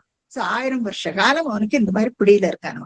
பிராப்தி காலே தத்பதை தாக்கிய சித்தே. இப்போ பகவானுக்கு என்ன, அவனை அவருடைய பதத்துக்கு அவனை கூட்டிட்டு போனப்போ கஜேந்திரன் இல்ல, அதுதான் பிராப்தே அந்த காலம் வந்த உடனே தத்பதை தாக்கிய சித்தே. அதுக்கோசரம் நக்ராக்ராந்தம் ஹஸ்திவர்யம் வியதாஸ்துவம்ங்கிறார் பட்டத்திரை குருவாயூரப்பன் பார்த்து சொல்றார், தாங்கள் அந்த பிராப்தி அந்த காலம் வர வரைக்கும் அவனுக்கு அனுபவிச்சுதான் ஆகணும். அதனாலதான் அந்த முதலையினுடைய துப்பியில அவனை 1 வருஷ காலம் வச்சிருக்காராம் பகவான். அந்த காலம் வந்தவனதான் விடுவிப்பார். அது வரைக்கும் இந்த டக் ஆஃப் வார், இந்த ஃபைட் நீடிச்சுட்டே இருக்கான். இது இழுக்க அது இழுக்க விடமாட்டேங்கிறது அந்த முதலை. ஹஸ்தி வர்யம் வேதா வேதாக இப்படியே இருக்க விட்டுடுறாராம். அவர் இருக்கட்டும், அது 2 ஃபைட் போயிட்டே இருக்கு. இப்ப அந்த கஜேந்திரனுக்கு எப்படி இருக்கும் இல்லையா, என்ன வலி வலிக்கும். அந்த பல்லு வேற எத்தனை முதலைக்கு அந்த பல்லால அது கடிச்சு குதறின்னு இருக்கும். அது அப்படியே அவரு அத்திரத்தமா கொட்டிட்டு அதுக்கு பாவம் காலை எந்த பக்கம் அந்த பக்கம் அசைக்க முடியாது. 1000 வருஷ காலம் அந்த ஜலத்துல அப்படியே நின்றுட்டு இருக்கணும்னா இமேஜின் பண்ணி பாருங்க எப்பேற்பட்ட நிலை அது. அடுத்து என்ன ஆகுதுன்னா, ஆர்த்தி வியக்த பிரார்த்தன ஞான பக்தி சுண்டோ ஷிப்தை புண்டரீகை சமர்ச்சன் பூர்வாபியஸ்தம் நிர்விசேஷாத்மனிஷ்ணோ ஸ்தோத்ர சிரேஷ்டம் சோன்வகாதீத் பராத்மன. ஆர்த்தி வியக்த, ஆர்த்தி என்னன்னா ஆர்த்த என்னன்னா இது ஒரு வகையான துன்பங்கள் தாபங்கள் நமக்கு வரும். அப்போ அந்த துன்பத்துல ரொம்ப நாள் அந்த துன்பத்தை அனுபவிச்சுட்டே இருக்கும் பொழுது நமக்கு ஒரு மனசுல ஒரு தெளிவு கிடைக்கிறது இல்லையா, அதுதான் ஆர்த்தி வியக்தங்கிறார். ஒரு தெளிவு கிடைக்கிறது. ஏன்னா அந்த கஜேந்திரன் என்ன நினைச்சிருக்கும், நான் ஒரு பெரிய பலசாலி, எனக்கு நல்ல பலம் இல்லையா, சுயனஸ்தேன்னா திவ்ய சக்தி எனக்கு இருக்கு. அப்போ நான் இந்த பிடிகள் எல்லாம் சுத்தி கூட நின்று இருக்கு, எனக்கு இதுல இருந்து வின் பண்ண முடியும், இப்படியான இதுல இருந்து தப்பிச்சுக்க முடியுங்கிற அந்த ஒரு அகங்காரம், அந்த மமகாரம், எனக்கு பலம் இருக்கு, என்னால முடியும், எனக்கு அகங்காரம் மமகாரம் அதுக்குள்ள இருக்கு இல்லையா. அப்போ இத்தனை நாள் வரைக்கும் அதேதான் இருக்கு, அந்த வார்லயே இருக்கு. எப்படியார் பிரிச்சு எடுத்துட்டு வரணும்னு அது ட்ரை பண்ணிட்டு இருக்கு கஜேந்திரன்.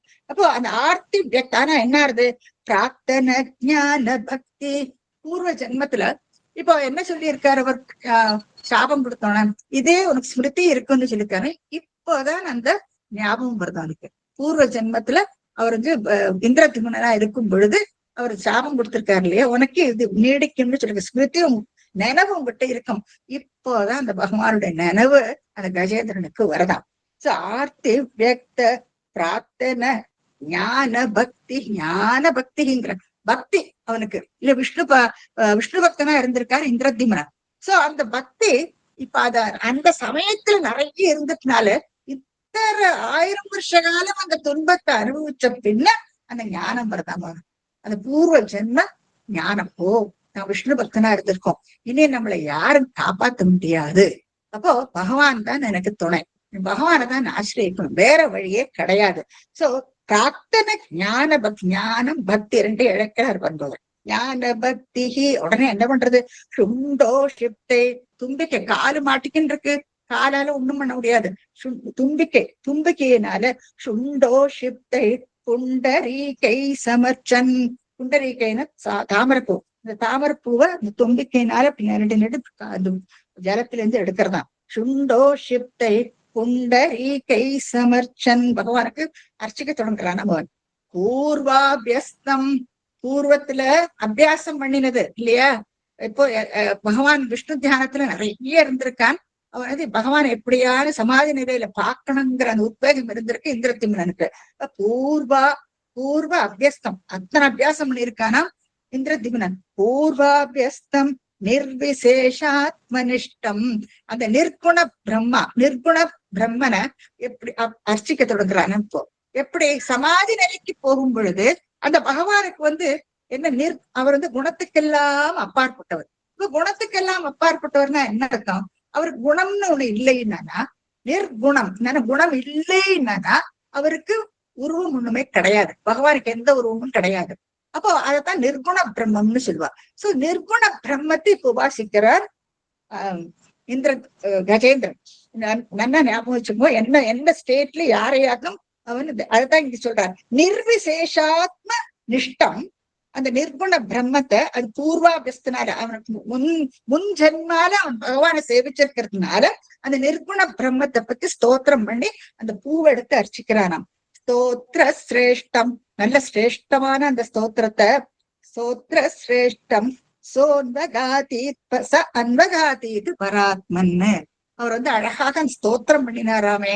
இந்த கஜேந்திர ஸ்தோத்திரம் இருக்கு இல்லையா, அந்த ஸ்துதி இருக்கு இல்லையா, ரொம்பவுமே விசேஷமானது. இது பாகவதத்துல 8ஆம் ஸ்கந்தத்துல 3ஆவது அத்தியாயத்துல அதுல இருந்து 2ல இருந்து தொடங்கி 25 வரைக்கும் இருக்கு இந்த ஸ்லோகங்கள். 2ல இருந்து தொடங்கி 25 வரைக்கும் இருக்கு. சோ அது வருஷம் 24 ஸ்லோகங்கள் உண்டு. ரொம்ப ஒவ்வொரு ஸ்லோகமும் அவ்வளவு அர்த்தத்தை கொடுக்கும். அதுல இருந்து 2 ஸ்லோகத்துக்கு மட்டும் நான் உங்களுக்கு அர்த்தம் சொல்றேன். இப்போ பாத்துக்கோ, கூர்ந்து கவனிச்சுக்கோ. பாகவதத்துல இருக்கு, பாகவத புக் வாங்கி வச்சுக்கோ, அதை படியுங்கோ. அந்த 24 ஸ்லோகத்தையும் படியுங்கோ. நிறைய விஷயங்கள் நமக்கு தெரியும்.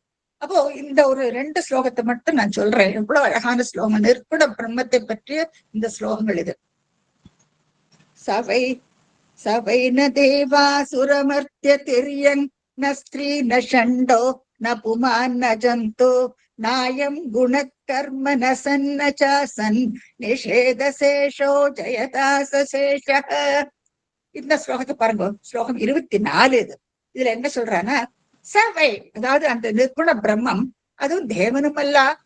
இது கஜேந்திரனுக்கு முன்னால எதுவுமே இல்லை. காலை வலிச்சு பிராணம் போன்றது அது கால கவ்வின்னு இருக்கு, அவ்வளவுதான். அந்த புண்டரீகத்தை எடுத்துட்டு அந்த நிர்குண பிரம்மத்தை அவன் ஸ்துதிக்கிறான், அவ்வளவுதான். இப்ப முன்னால எதுவுமே இல்லை. ஆனா அந்த பூர்வத்துல அந்த அபியாசத்தினால அவரால் அந்த ஸ்தோத்திரத்தை சொல்ல முடியறது அவருக்கு. சோ அவர் என்ன சொல்றார், அந்த இப்பேற்பட்ட அந்த சபை, இப்பேற்பட்ட அந்த பகவானுக்கு அவன் தேவனும் அல்ல, ந தேவக ந அசுரக ந மர்த்தியக ந திரியன். அது தேவனும் இல்லை, அசுரனும் இல்லை, அது நரனும் இல்லை, அது மிருகவும் இல்லை. திரியன்னா மிருகவும் இல்லை. ந ஸ்திரீ, அது பெண்ணும் இல்லை. ந ஷண்டோ, அது ஆணும் இல்லை. ந புமான், ஆணும் பெண் அலியும் இல்லை. ந ஜந்து, எதுவுமே இல்லையே, ஜந்துவும் இல்லை. அது ந அயம் குணக, அது குணமும் இல்லை. நிர்குண பிரம்மம் இல்லையா. ந அயம் குணக நயம் குணக கர்மன, அது கர்மமும் இல்லை. ந சத்து அசத்து, அது சத்தும் இல்லை, அது அசத்தும் இல்லை. புரியுதுன்னு நினைக்கிறேன். இது எதுவுமே இல்லையா. அப்போ எதுவுமே இல்லைன்னா நிசேஷதே நிஷேதசேஷோ நிஷேத் அசேஷோ, கடைசியில ஏதோ ஒண்ணு இருக்கு இல்லையா, மிச்சம் மீதி ஏதோ ஒண்ணு இருக்கு. நிஷேதசேஷோ ஜெயதாதசேஷ, அதுக்கு நான் வணங்குறேன், நமஸ்காரம் பண்றேன், அது சிறந்த விளங்கட்டும், நான் நமஸ்காரம் பண்றேன்னு சொல்றாரு. என்ன அழகான ஸ்லோகம் பாருங்க. அது எதுவுமே இல்லைங்கிற, தேவனும் இல்லை, அசுரனும் இல்லை, மர்த்தனும் இல்லை, மிருகமும் இல்லை, ஸ்திரீயும் இல்லை, புருஷனும் இல்லை, அலியும் இல்லை, எதுவுமே இல்லை, குணம் இல்லை, கர்மம் இல்லை, அசத்து இல்லை, சத்து இல்லை. ஆனா எதுவுமே இல்லாத இருக்கும்போது ஏதோ ஒண்ணு இருக்கு இல்லையா, ஏதோ ஒண்ணு பாக்கி இருக்கு. அந்த பாக்கி அது சிறந்து விளங்கட்டும் அப்படின்ட்டு சொல்றாரு கஜேந்திரனாக்கு கஜேந்திர ஸ்துதி இது. அப்போ அந்த பூவை எடுத்து சமர்ச்சன் அர்ச்சிக்கிறானாம். இதுக்கு அடுத்த ஸ்லோகம் இதை விட அழகான ஒரு ஸ்லோகம் பாருங்க.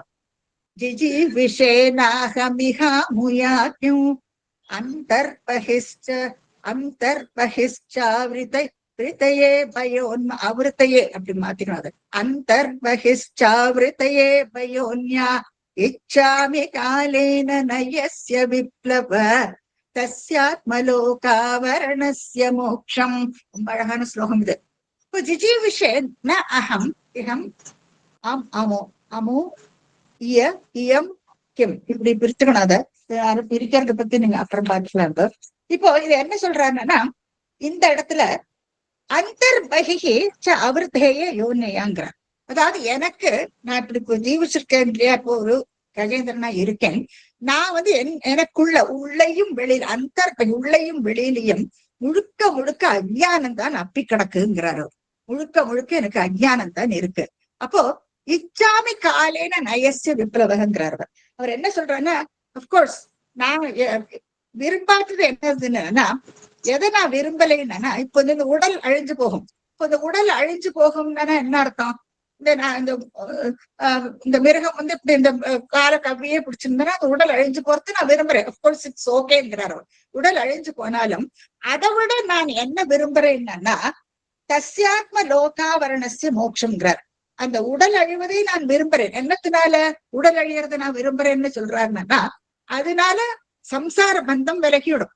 சம்சார பந்தம் விலகிறது இருக்கட்டும், ஆனா அதனால ஒண்ணும் நடக்க போறது இல்லை இல்லையா? இந்த உடல் தேகத்துக்கு என்னத்துக்கு அந்த அவ்வளவு அப்படின்னா கண்டிப்பா அதெல்லாம் அனித்தியம் தான். தேகம் எல்லாம் அழிஞ்சுதான் போறது. ஆனா அந்த தேகத்துக்குள்ள அந்த ஆத்மா இருக்காரு இல்லையா, ஈஸ்வரன் இருக்காரு இல்லையா, அதுல நம்ம அதையும் நம்ம பார்த்திருக்கோம் பகவத்கீதையில. அவர் எந்திரமாட்ட அது உள்ள நம்மளோட உடலை குத்தி திரிக்கிறாராம் பகவான்.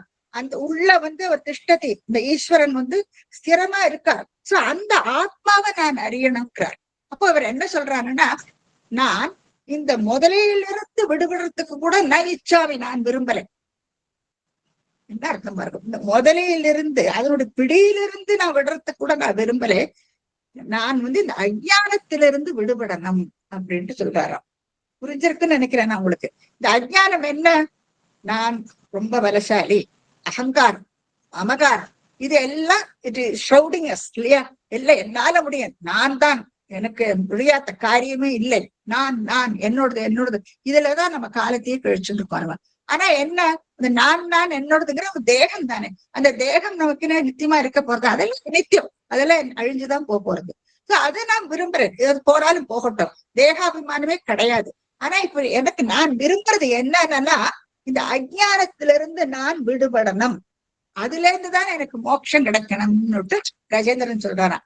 இப்ப பாருங்க, பகவான் வந்து விடுவிச்சிருந்தானா, சப்போஸ் அந்த முதலையில இருந்து அந்த காலு விடுவிச்சிருந்தானா நம்ம என்ன பண்ணிருப்போம்?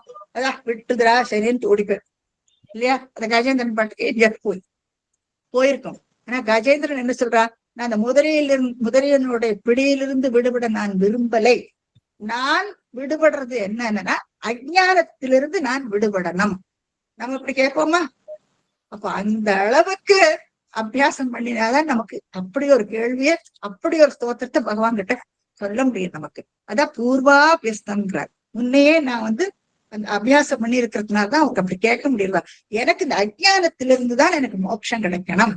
இந்த அஞ்ஞானம் விலகி பகவானை இருக்கிறது நான் அறியணும் அப்படின்ட்டு. அதுக்குத்தான் அந்த மறைபருவத்துக்கு போயிட்டு அவன் தியானத்துல ஈடுபடுறாரு இல்லையா, உந்திரத்தின் அது பகவானை காணணுங்கிற ஒரு அந்த ஆக்கிரகம் இருக்கு. அப்போ எனக்கு அதுதான் எனக்கு வேணும். இப்போ இவாளைத்தான் சிதப்பிரஜன்னு சொல்றான் பகவான். பகவத்கீதையில 2வது சாப்டர்ல சிதப்பிரஜனை பத்தி நிறைய வரும். ஜீவன் முக்தர்கள்னு சொல்லுவா. ஜீவிச்சிருக்கும் பொழுதே இந்த முக்த நிலைக்கு வரா வருபவள்லாம். இந்த முக்தனாகணும்னு ஆசைப்படுறாவா ஜீவிச்சிருக்கும் பொழுது. இவாளைத்தான் ஜீவன் முக்தர்கள்னு சொல்லுவோம். கோபிகைகளும் ஜீவன் முக்தர்களாக்கும். இந்த பின்னால நம்ம பார்ப்போம். சோ இந்த ஜீவன் முக்த நிலைக்கு தான் நம்மளை தயார்படுத்திக்கணும். இதெல்லாம் ரொம்ப ஹையர் லெவல். நம்மளாம் very ordinary human beings. At least இந்த மாதிரி கதைகள் எல்லாம் படிச்சுட்டு எந்த அளவுக்கு அந்த கஜேந்திரனால பகவானை ஸ்துதிக்க முடியறது இல்லையா?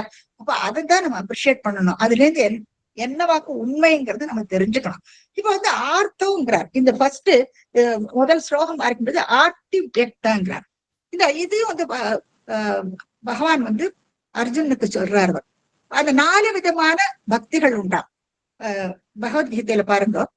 இது 7வது சாப்டர்ல 16வது ஸ்லோகம். இது சதுர்விதாம் பஜந்தே மாம் ஜனா சுக்ருதினோர்ஜன. ஜனங்கள் வந்து 4 விதமா என்ன பஜிப்பான்னு சொல்றார் பகவான் அர்ஜுனன் கிட்ட. அந்த 4 விதம் என்ன? ஆர்த்தோ ஜிக்ஞாசுரார்த்தி ஞானி சபரதர்ஷப. ஆர்த்த பக்தர்களாம், ஜிக்ஞாசு அர்த்தார்த்தி, ஞானி. இவ 4 டைப்ஸ் ஆஃப் பக்தாஸ் இருக்கலாம். இந்த 4 டைப் ஆஃப் பக்தாஸ்க்கு எக்ஸாம்பிள் பாருங்க. இவ 4 பேருக்கு இந்த படத்துல நீங்க பார்த்தேன்னா, ஃபர்ஸ்ட் வந்து ஆர்த்த பக்தர்கள். ஆர்த்த பக்தர்கள்னா எப்படின்னா, இப்போ கஜேந்திரனுக்கு இப்போ அந்த துன்பம் இல்லையா, எப்படியான இந்த விடுபடணும் அந்த முதலீட்டு இப்படி ஒரு வழியில துடிச்சுட்டு இருக்கான். அப்போ அந்த கடைசியில இந்த பெண் யாராலையும் ஒருத்தராலையும் வந்து தன்னை விடுவிக்க முடியாதுங்கிற அந்த சமயத்துலதான் பகவானுடைய நினைவு வருது. அப்போ அந்த துன்பம் வரும் பொழுதுதான் நம்ம பகவான நினைப்பு வரணும். இப்ப திரௌபதியை பாருங்க. திரௌபதி அதே மாதிரி தானே இல்லையா? அவ வந்து துச்சாதனம் சேலையை பிடிச்சி இழுக்கிறதுக்கு ரெடி ஆயாச்சு. அப்போ எல்லாரையும் சுத்தி பாக்குறா. சபை முழுக்க எத்தனை பேர் இருக்கா, இந்த ஆச்சாரியர், விஸ்வாச்சாரியா, சுக்கா, 10 பேர் சுத்தி உட்கார்ந்து இருக்கா. பஞ்ச பாண்டவர்கள் உட்கார்ந்துட்டு இருக்கா, ஒருத்தர் கூட அவளுக்கு உபகாரத்துக்கு வரல பாருங்க. யாரு எல்லாரும் தலைய குனிஞ்சுக்கிறா, அத்தனை பேர் அவளை ரட்சிக்கணும்னு பாத்தியப்பட்டவா எல்லாம் தலையை குனிஞ்சு ஒருத்தரும் வரல அவளை உபகாரத்துக்கு. அப்போதான் வசிஷ்டரோட ஸ்மிருதி அவளுக்கு மனசுக்கு வரலாம். அப்போ வசிஷ்டரோட ஸ்மிருதியில அவர் என்ன சொல்லிருக்கார், எந்த துன்பம் வந்தாலும் இந்த ஹரிநாராயண நினைச்சா போறோம், அவர் காப்பாத்துவர்னு சொல்றார். அதே மாதிரி பகவான் அவர் எங்க துவாரகையில உட்கார்ந்து அவர் விளையாடிட்டு இருக்கார், சூதாட்டம் விளையாடிட்டு இருக்கார், டைஸ போட்டு விளையாடிட்டு இருக்கார். அவர் என்ன பண்றாரு, அதை எடுத்து வச்சுட்டு அங்க சேலை கடை வைக்கிறாராம். அந்த காலத்திலே ஆன்லைன் இது கடை வச்சிருக்காரு. ஆன்லைன்ல வருது சேலை, துவாரகையிலேருந்து ஹஸ்தினாபுரத்துக்கு வருது. அது ஹஸ்தினாபுரம், அது யானைபுரமா, அது துவாரகை, அது ஓட்டைப்புறமா. ஓட்டைப்புறத்துல இருந்து ஹஸ்தினாபுரத்துக்கு சேலைக்கடை வச்சுட்டாராம் பகவான். அப்படியாக சேலை நின்று அவள் காப்பாத்திடுறான் பகவான். அப்போ அந்த ஸ்மிருதி, அந்த நினைவு, அந்த கஷ்டம் வரும் பொழுதுதான் நம்ம பகவானை பத்தி நினைக்கணும். இவாளெல்லாம் ஆர்த்த பக்தர்கள் சொல்லுவோம். அர்த்தார்த்திங்கிற வரைக்கும் என்னன்னா, அவளுக்கு ஒரு டிசிஷன் உண்டு, எப்படியானு தான் நினைச்ச அந்த காரியத்தை நிறைவேற்றி ஆகணும். அதுக்கு பிரம்மா, நோபடி எல்ஸ், அவரை ஒருத்தரை தான் நம்ம அர்த்தார்த்தின்னு சொல்ல முடியும். ஏன்னா அவருக்கு சிருஷ்டி காரியத்தை பண்ணணும்னு பகவான் சொல்லி விடுறார். அப்ப என்ன தவம் பண்ணுங்கிற பகவான் ஒன்னும் சொல்லி கொடுக்கறது இல்லை. அப்ப அவர் என்ன பண்ண தவம் பண்றார், தப்பேன்னு சொல்லிட்டு அவர் பாட்டுக்கு போயிடுறார். 1000 வருஷ காலம் தவம் பண்றார். மறுபடியும் எத்தனை தவம் நம்ம பார்த்தோம் இல்லையா, தவஸ் பண்ணி மிஸ்டேக் பண்ணி ஹி லேர்ன்ஸ் எப்படியாக்க இந்த ஜனங்களை உருவாக்குறது அப்படின்ட்டு தெரிஞ்சுக்கிறார் அவர். சோ அர்த்தார்த்தி பிரம்மா அர்த்தார்த்திங்கிற அந்த கேட்டகரியில வர பிரம்மா. அப்படி ஜிக்ஞாசு, அவளுக்கு எப்படி என்னன்னா thirst for knowledge, அவளுக்கு எல்லாத்த பத்தியும் தெரிஞ்சுக்கணுமா அவருக்கு. பரீட்சத்து பாருங்க, அது சுகருக்கு முன்னால உட்கார்ந்துட்டு கேள்வி கேட்டு தொலைச்சுப்படுவார் இல்லையா, ஒவ்வொன்னா தெரிஞ்சுக்கிறானோ, இது எப்படி அது எப்படி என்ன நடந்து அது இது கேட்டு விடாது 24 hours உட்கார்ந்துன்னு அந்த கதை கேட்டு தெரிஞ்சுக்கிறாங்க. அவளை ஜிக்யாசுன்னு சொல்லுவா. அதாவது சீக்கர் ஆஃப் நாலேஜஸ், நாலேஜ் எப்படின்னா அறிவை கத்துக்கணுங்கிற ஆக்கிரகம் அவளுக்கு. ஞானி பிரகலாதன், அவரை விட்டு அவர் அறிவே கிடையாது ஞானி இல்லையா. அவர் கர்ப்பத்துல கயாத்துவோட கர்ப்பத்துல இருக்கும் பொழுதே அவர் ஞானி ஆயாச்சு பிரகலாதன். எல்லாம் தெரிஞ்சுன்னு விடுறாரு அவர் இல்லையா. 5 வயசு குழந்தை எத்தனை அழகா எல்லாம் சொல்லி கொடுக்கறது குழந்தைகளுக்கு, அசுர குழந்தைகளுக்கு எல்லாம்.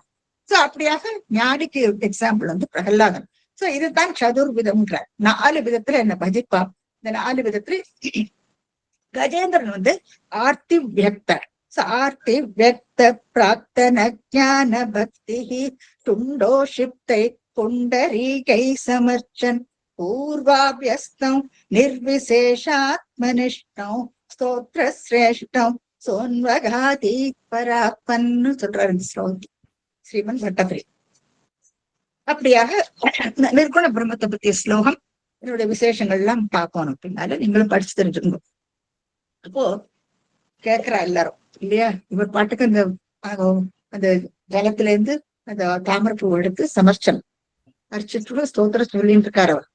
ஸ்ருத்வா ஸ்தோத்திரம் நிர்குணஸ்தம் சமஸ்தம் பிரம்மேஷாத்யை நாஹமித்ய பிரயாதே சர்வாத்மாத்வம் பூரி காருண்யவேகாத் தாக்ஷாரூட பிரேக்ஷிதோ பூபராத்மா.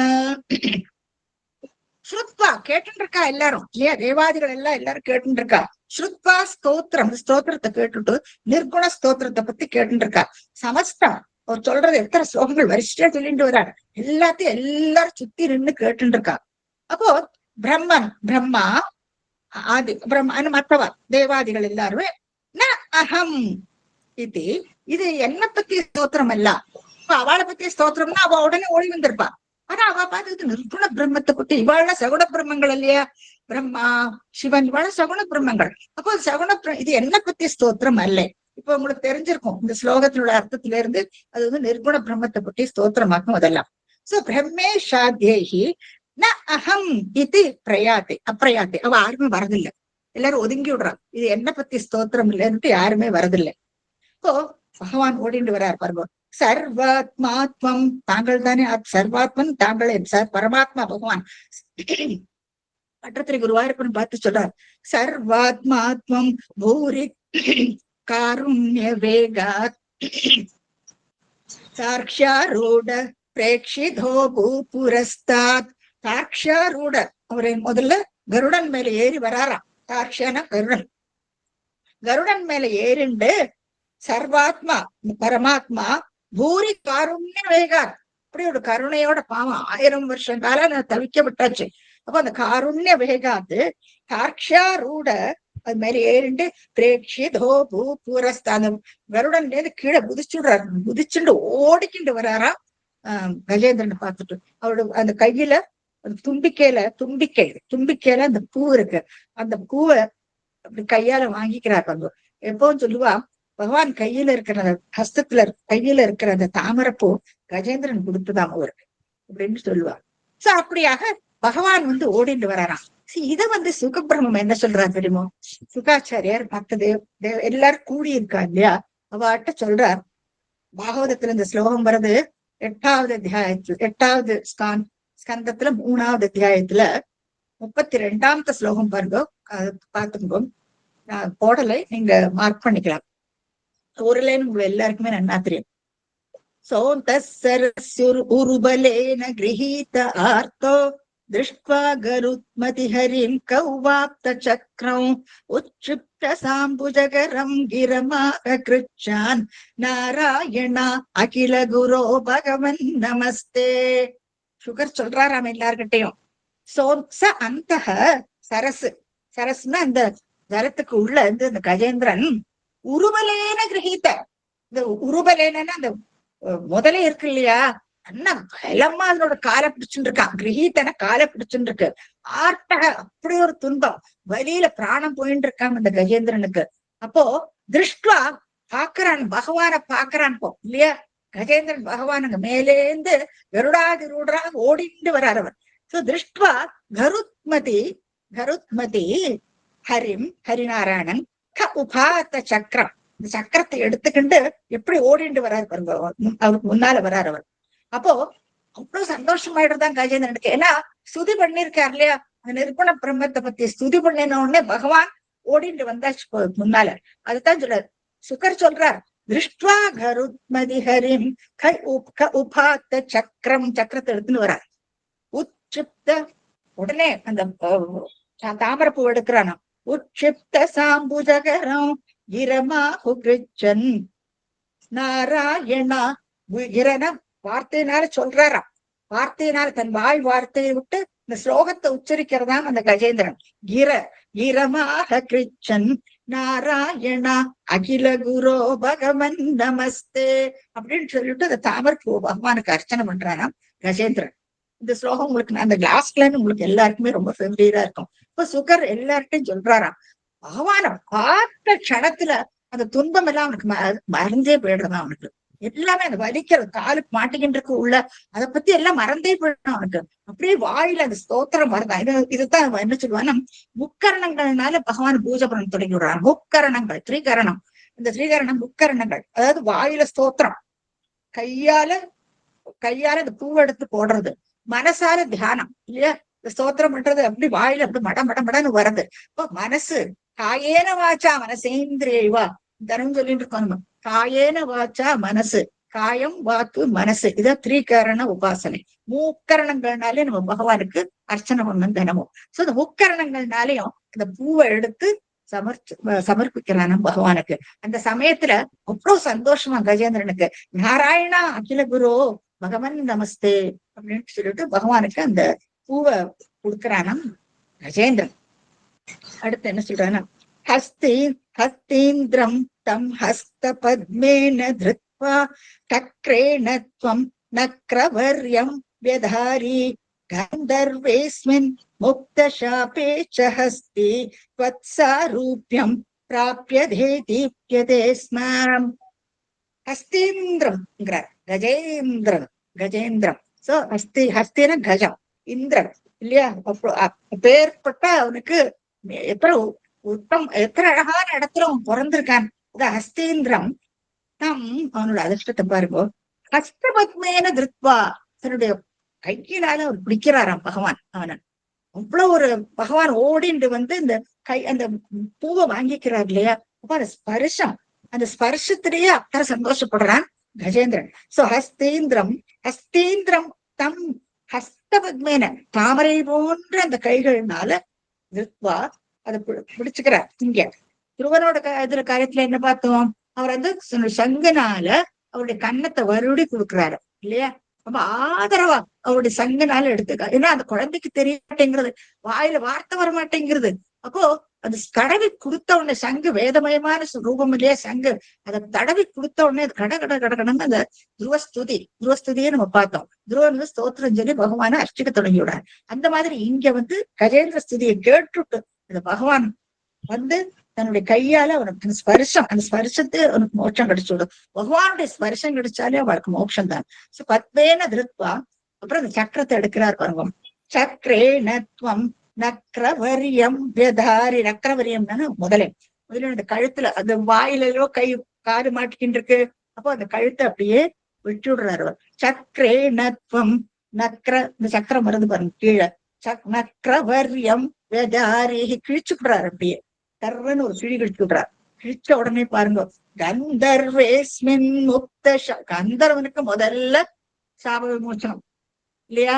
பக்தனுடைய காலை இந்த பக்தன் கெட்டியா பிடிச்சுட்டு, அப்போ அந்த பக்தனுடைய காலை பிடிச்சுன்றது வைபவம். இவனுக்கு முதல்ல கந்தர்வனுக்கு சாப விமோசனம் கிடைச்சு விடுறது. அப்புறம்தான் கஜேந்திரனுக்கு. சோ கந்தர்வேஸ்மின் அஸ்மின் கந்தர்வன், அவனுக்கு முக்த சாபே, அவனுக்கு சாப முக்தி அடைஞ்சு விடுறது. அவன் வந்து பாருங்க வந்துடுறான், கந்தர்வன் அதுக்குள்ளே இருந்து அழகா வெளியில வந்துடுறான். அவன் வந்து உடனே சுவாமியை வந்து வலம் வந்து பிரதர்சனம் பண்ணி நமஸ்காரம் பண்ணிட்டு அவன் வந்து கந்தர்வ லோகத்துக்கு அவன் போயிடுவான். கந்தர்வேஸ்மின் முக்த சாபே சஹஸ்தி. அப்புறம் ரூபியம், உங்களுடைய ரூபத்தை பக்கத்துல யானைக்கு பக்கத்துல அந்த உருவத்தை பார்க்கலாம். கஜேந்திரன் அங்க கஜேந்திரனுடைய அவன் கஜேந்திரனுக்கு இப்போ சாப விமோசனம் ஆயாச்சு. இந்திரதிம்மன் நடனவர். ஆனா என்ன ரூபம்? ரூபியம், பகவான் மாதிரியே இருக்கான் பாருங்க இல்லையா? அதே பீத வஸ்திரம், அந்த மாலைகள், அதே சங்க சக்கர கதாதாரியா, எல்லாம் எக்ஸாக்ட்லி ரெப்ளிகா பகவான் மாதிரியே. அந்த ரூபியம் பிராப்பிய, அதை கடைச்சு அதை அடையறானாம் கஜேந்திரன். அப்போ அந்த எத்தனை விசேஷமான எத்தனை அர்ச்சனை பண்ணியிருக்கான் பகவான் இல்லையா? அதனாலதான் அவனுக்கு அப்படி ஒரு இது சிறப்பு கிடைக்கிறது அவருக்கு. ரூபியம் பிராப்பிய தேதீப்யதே ஸ்ம, ஜொலிக்கிறானாம் பகவான மாதிரியே அந்த உருவம் கிடைச்சு விடுறது. அப்போ அவருக்கு சாரூபிய மோட்சம் கிடைக்கிறது. சாரூபிய மோட்சம் கிடைச்சானா அவ வைகுண்டத்துல வந்து பகவானை எப்பவுமே ஆலோகனம் பார்த்துட்டும் இருப்பா.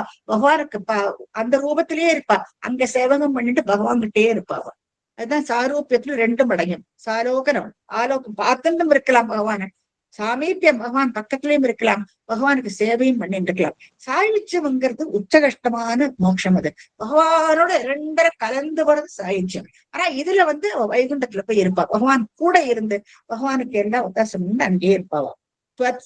ரூபியம் பிராப்பிய தேதீப்யதே ஸ்ம. இது பாகவதத்துல சொல்றது.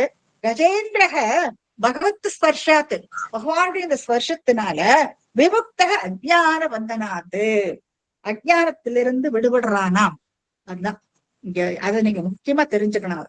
அஜ்ஞானத்திலிருந்து அவன் விடுபட்டு விடுறான் கம்ப்ளீட்டா. இப்போ அந்த அஜ்ஞானத்துல இருந்து விடுபட்டோன்னு ஸ்ட்ரெயிட்டாவே அவனுக்கு சாரூபிய மோட்சம் கிடைச்சு விடுறது. பகவானுடைய இந்த ரூபம் கிடைச்சு விடுறது அவனுக்கு. இப்போ பகவான் கண்டிப்பா வைகுண்டத்துக்கு அவனை கூட்டிட்டு போயிடுவார்.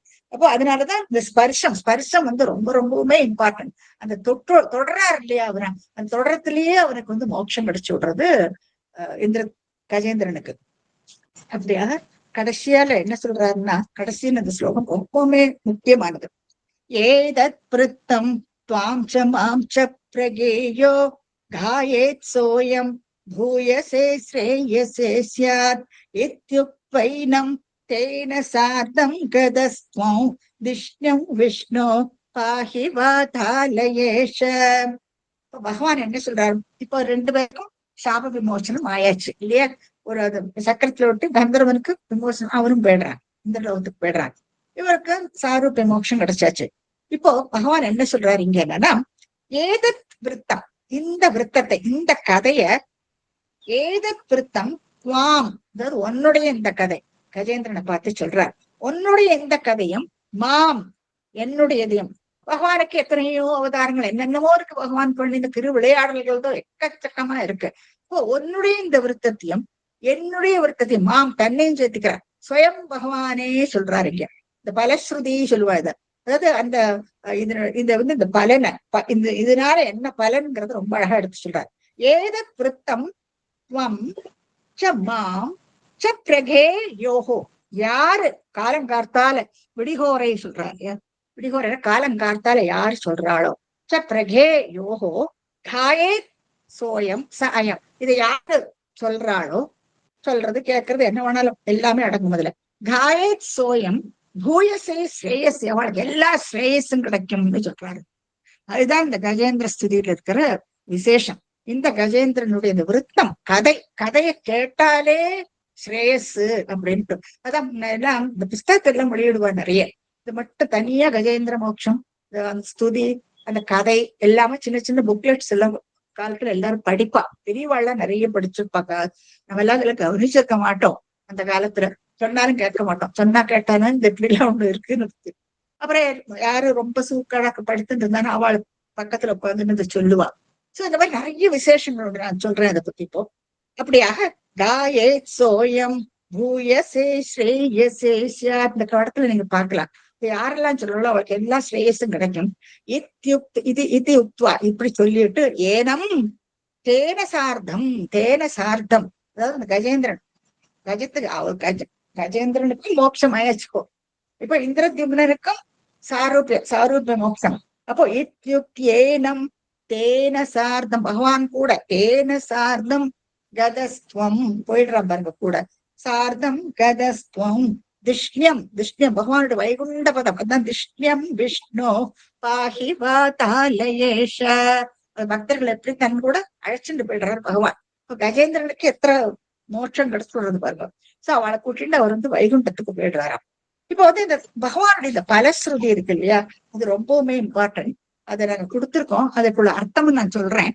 நீங்க படிச்சுட்டேன்னா உங்களுக்கு நல்லா தெரியும் பலஸ்ருதி என்னன்னு. இந்த படத்தையும் நீங்க பாத்துக்கோ. இந்த படத்துல இருக்கப்பட்ட எல்லா விஷயங்களும் இந்த ஸ்லோகத்துல இருக்கு. இந்த ஸ்லோகத்துல நீங்க பாருங்க. ஸ்ரீ பகவானுவாச்ச ஏ மாம் மாம் ச சுரேஷ்சேதம் கிரிகந்தர கானனம். அதே மாதிரி சொல்லி பட்டத்திரி அதேதான் சொல்றாரு இல்லையா. துவம் ஏதத் விரத்தம் துவாம் ச மாம்ங்கிறார். மாம் துவாம் ஏ யாரு, மாம் என்னுடைய, துவாம் உன்னுடைய, உன்னையும் என்னையும் பத்தி உன்னையும் பத்தி, மாம் தொகை உன்னுடைய விருத்தத்தையும் என்னை பத்தியும். பகவான் சுயம் சொல்றது இது. அது அழகா பாகவதத்துல இருக்கு. இந்த ஸ்லோகங்கள் எல்லாம் நீங்க பாத்துக்கலாம். அங்க கொடுத்துருக்கோம் செப்பரேட்டா உங்களுக்கு. பாத்துக்கோ நீங்க அர்த்தத்தை பாருங்க, என்ன அழகான ஸ்லோகம். ஏமாம் தொஞ்ச சரக, இந்த நீர்நிலை, சரஸ்சேதம் சரசக இதம், இந்த நீர்நிலை, கிரி மலை, கந்தரம் குகை, மலையில நிறைய குகைகள் எல்லாம் இருக்கு இல்லையா.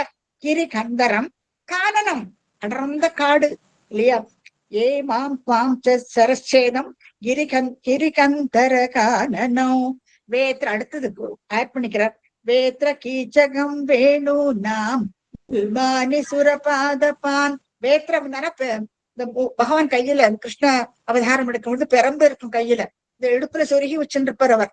வேத்திரம் கீச்சகம் மூங்கில், காட்டுக்குள்ள போறான் அவரு மூங்கில் தடி, இது தடி, வேணு புல்லாங்குழல், குல்மானி, குல்மானின்னு அந்த புதர், எத்தனை புதர் காடுகள் இல்லையா அந்த புதர், இந்த புதர். அது சுரபாதபான், நல்ல ட்ரீஸ் பாருங்க. சுரன்னு டிவைன், தேவ மரங்களாம், தேவ மரங்கள், தெய்வ மரங்களாம், டிவைன் ட்ரீஸ், சுரபாதபான்.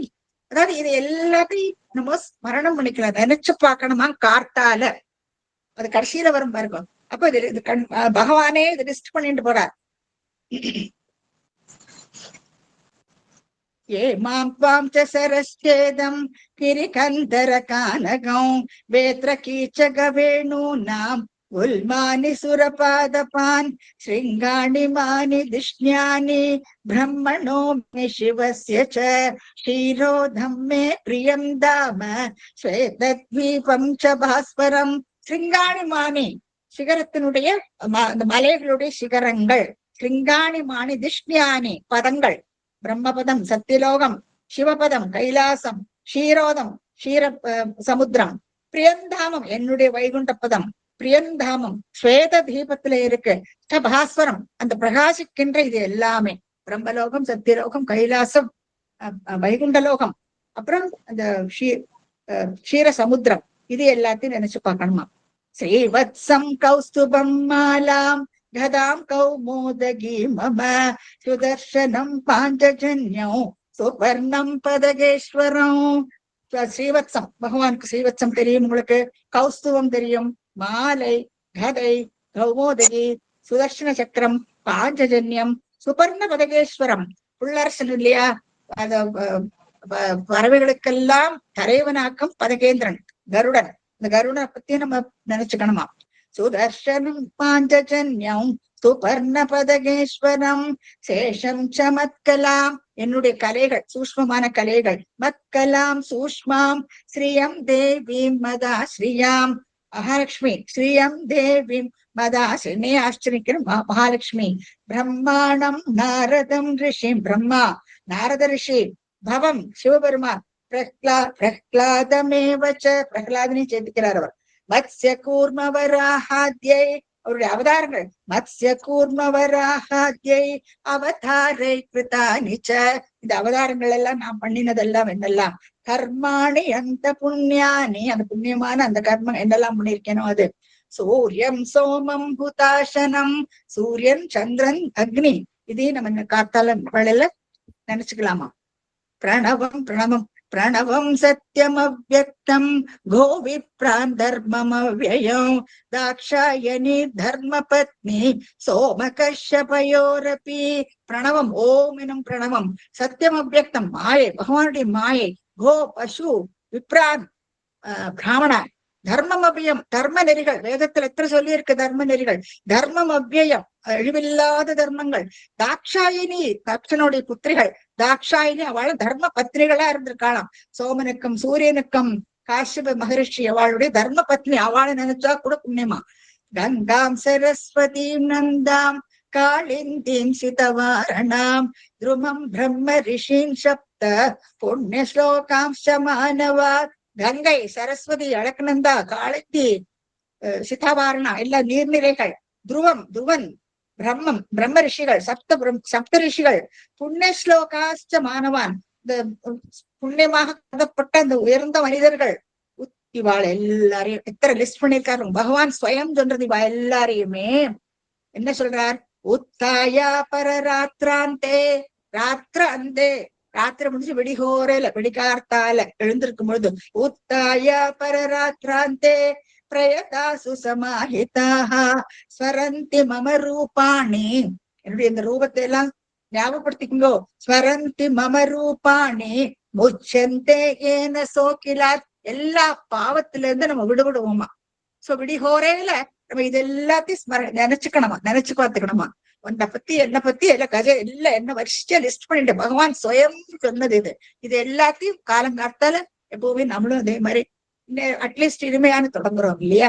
நிறைய பேர் அப்கோர்ஸ் நினைச்சுட்டு நல்லது இதெல்லாம் மனசு காலங்காத்தால. அதான் உத்தாயா பரராத்திராந்தே பிரயதா சுசமாஹிதாக ஸ்வரந்தி மம ரூபாணி முச்சந்தே ஏன சோகிலான் யோ மாம் சுவந்தியனேன் அங்கம், என்னுடைய அங்கத்தின் இப்படி ஸ்துதிச்சானா பிரதிபுத்திய நிஷாத்தியே தேஷாம் பிராணாத்தியை, பிராணாத்தியே பிராணம் போற காலத்துல,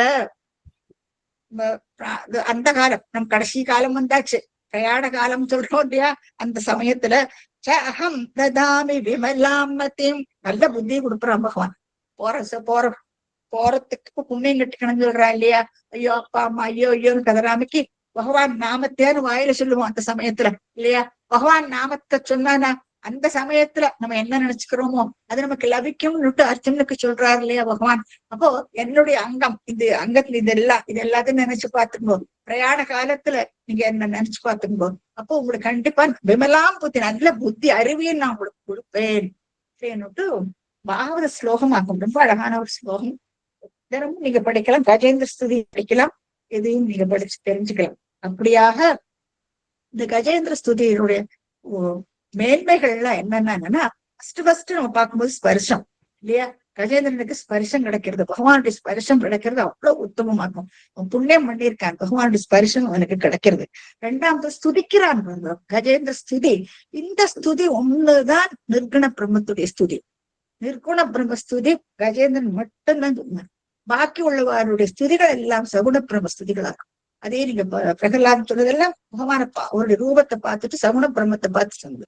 ஆனா இது சபை நீ மரணம் இல்லை, இதுவும் இல்லை, அதுவும் இல்லை எல்லாம் சொல்றாரு இல்லையா?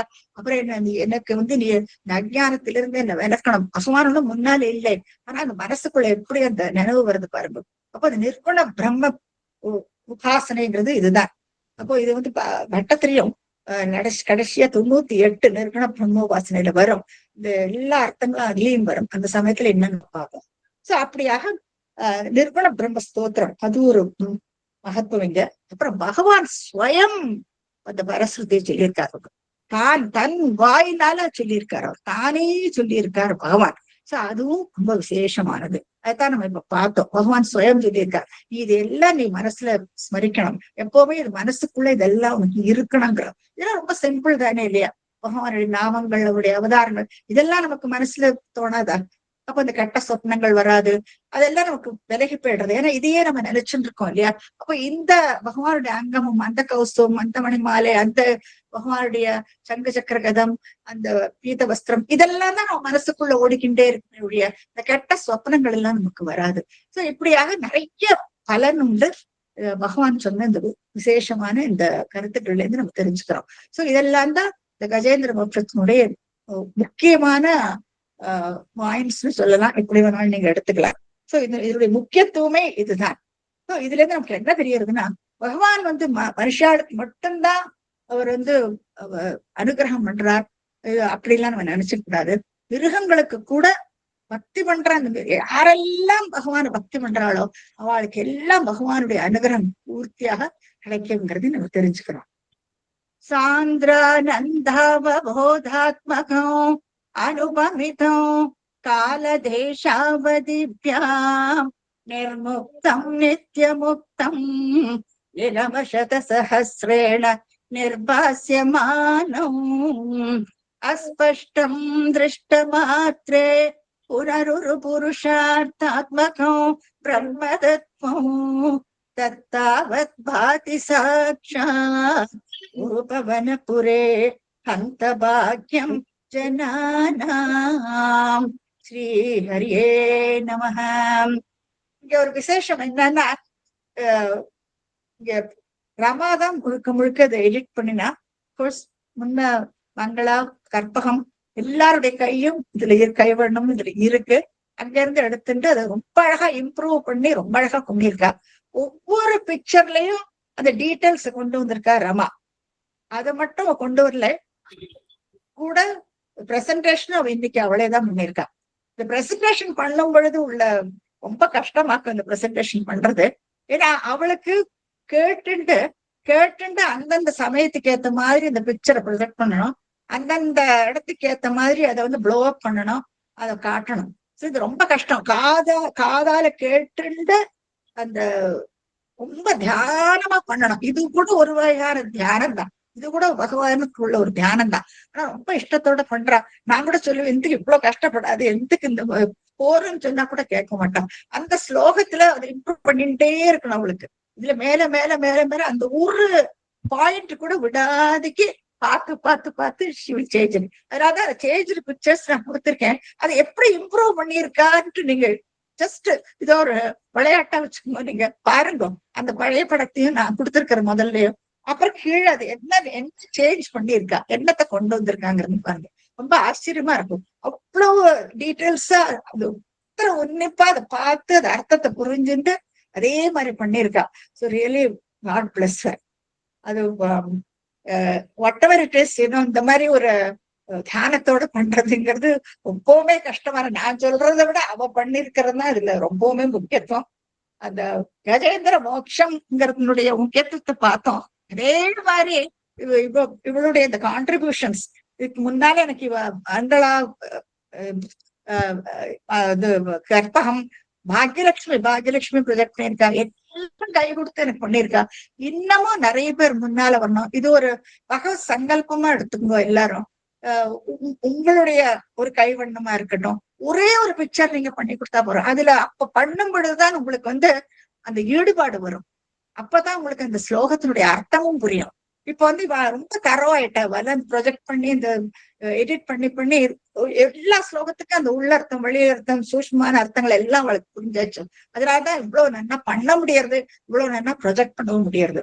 பாக்கியால தேர் ஆர் குவைட் யங், தெரியுமா உங்களுக்கு? ஆச்சரியப்படும். 50 வயசு கூட ஆயிட்டுல கற்பகம் வாழ்க்கலாம். பட் ஸ்டில் ஏன்னோ அந்த உத்வேகம் அவளுக்கு இருக்கு. அது பண்ணணும், முடிக்கணும், தன்னா பண்ணணுங்கிற அந்த உத்வேகம் அவளுக்கு இருக்கு.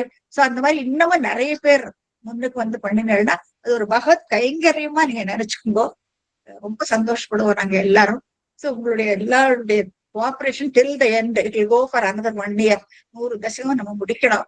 சோ ஒவ்வொன்றும் ஒரு படிக்கட்டு மாதிரி நமக்கு நிறைய விஷயங்கள் தெரிஞ்சுக்கிறோம். அண்ட் அனுபவம் நீங்க எல்லாரும் ரொம்ப சந்தோஷத்தோட வந்து கேட்கிறோம். அதெல்லாம் நாங்க பண்ணிருக்கிற புண்ணியம் தான். நான் மட்டும் இல்ல, என் கூட இந்த ஒரு டீமே ஒர்க் பண்றேன். எல்லாருக்கும் இது ஒரு கை கொடுத்த மாதிரி மோட்டிவேட் பண்ற மாதிரி இருக்கு. நாங்களும் ரொம்ப சந்தோஷப்பட்டுக்கிறோம். So let this continue forever. மாமி ஆனந்தி, மத்த நாளைக்கு ஊருக்கு போறேன், அங்க இருந்து கிளாஸ் அட்டென்ட் பண்ணுவேன். ஓகேம்மா, ஒரு நிமிஷம் இருங்க. நன்றி மாமி. ஒரே ஒரு நிமிஷம். ரொம்ப ரொம்ப நல்லா